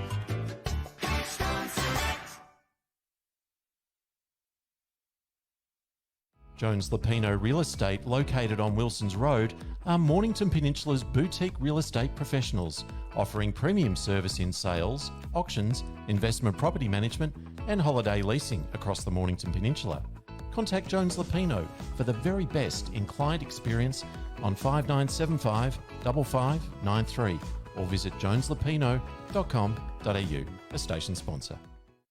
Established in 1988, Progress Science has been servicing the local community for 30 years. Located on the Mornington Peninsula, they are the #1 destination for all your signage needs, specialising in a variety of signage from vehicles to shop fronts, occasional and corporate events, short-term, long-term, and everything in between. If it's signs you need, be it large or small, Progress Signs is the place to call. Available 24/7 at progress-signs.com.au or call the team on 5975 9188. Thinking signs? Think Progress Signs, a station sponsor.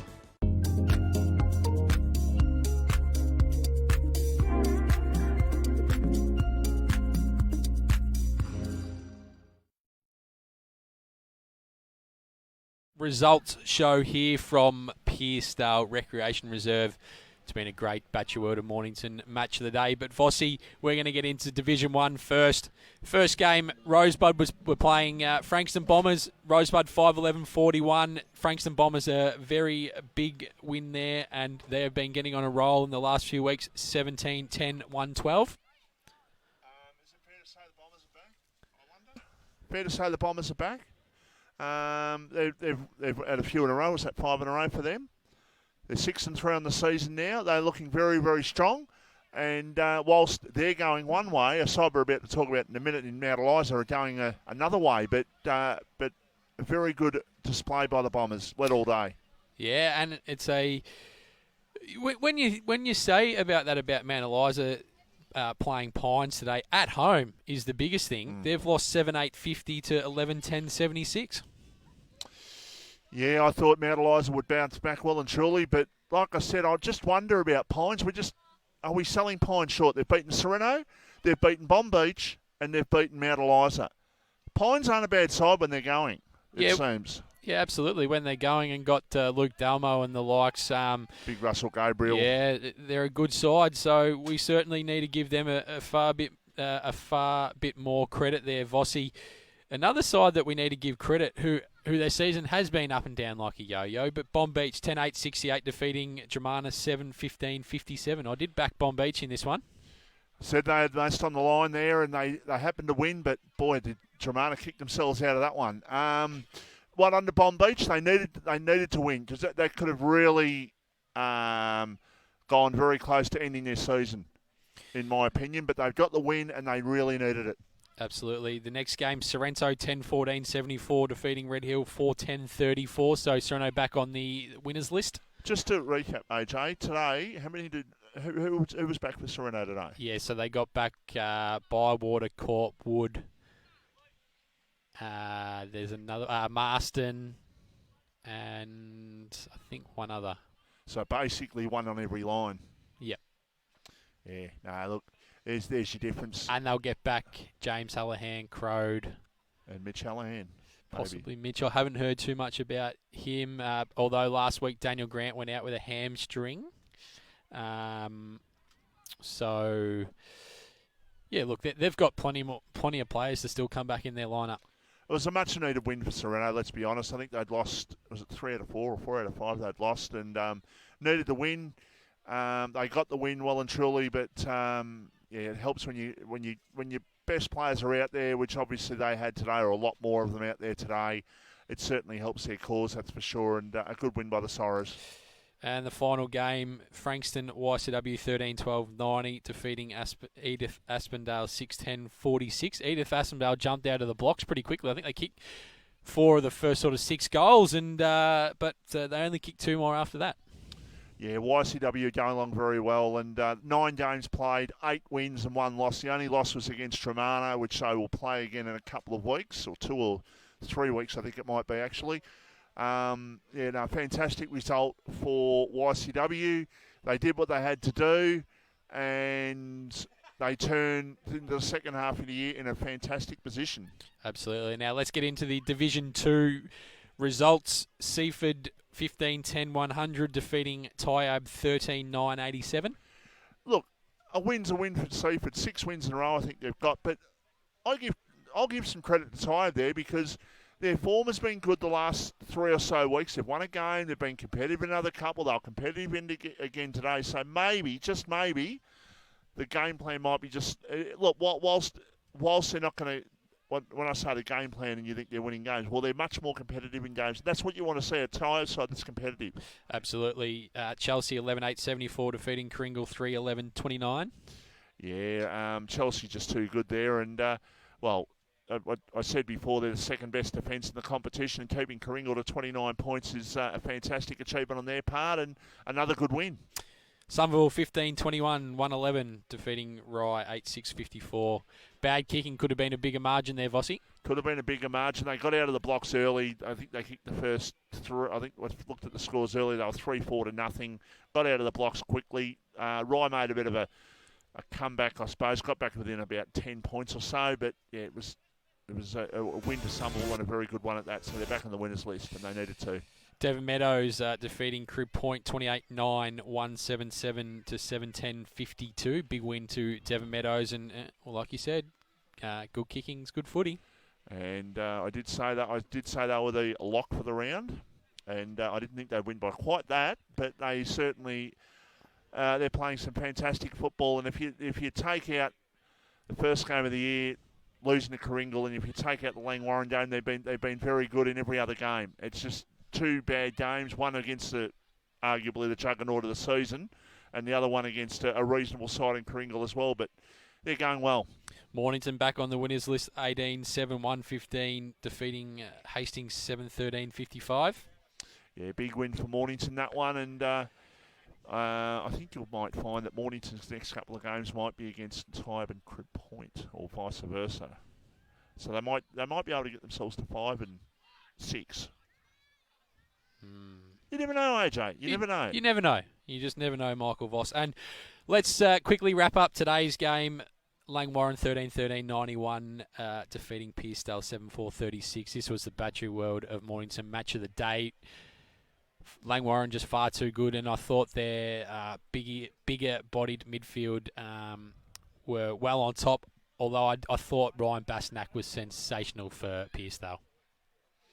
Yeah, Jordan Bastanak sort of carried him on the shoulders there for a little bit in the third quarter, kicking a couple of goals as well. But, Langwarrin just got them all over the field. Like, when they need to step up, they stepped up. Zach Andrew, Arthur, Blake Peach, they just all over the field. Very, very good. 7-goal victory, and now they go into a well and truly earned break. And sides have really got a lot of hard work to try and bridge the gap, because, as I said during the call, they've played Somerville, they've played Chelsea, they've played Devon Meadows, they've played most of the good sides. So what's left? Most of the sides have come up against them, have been flicked away. Go away, Fly, you bother me. And that's exactly what's happening there. Every challenger has been knocked to the curb, and another one today. But in saying that, Pearcedale are a young side. They'll learn a lot from this. Yeah, they will. And it's not to say that Pearcedale, like you're saying, were disappointing. It's just the fact that it shows you how good Langwarrin are, is what I'm reading from this, Michael Voss. Yeah, Langwarrin are a very, very good side. Don't worry about that. And look, Pearcedale are probably going to be in the finals at the end of the year, whether it's double chance or not. Whatever it is, it's an experience for them, and they'll learn a lot today. And the player in question, Sam Van Brummelen, we should just mention him. Took a mark in the first quarter, took a fantastic mark, kicked a goal about 5 minutes later, got hit high, he was concussed, he was ruled out of the game. Hopefully he's fine going forward. Yeah, best wishes to him. That's been your RPP review of the games today. Vossi, it's been sensational to get behind the mic with you once again. We'll be on the mic tomorrow at the Peninsula Raiders game, and I hope you can all tune in then.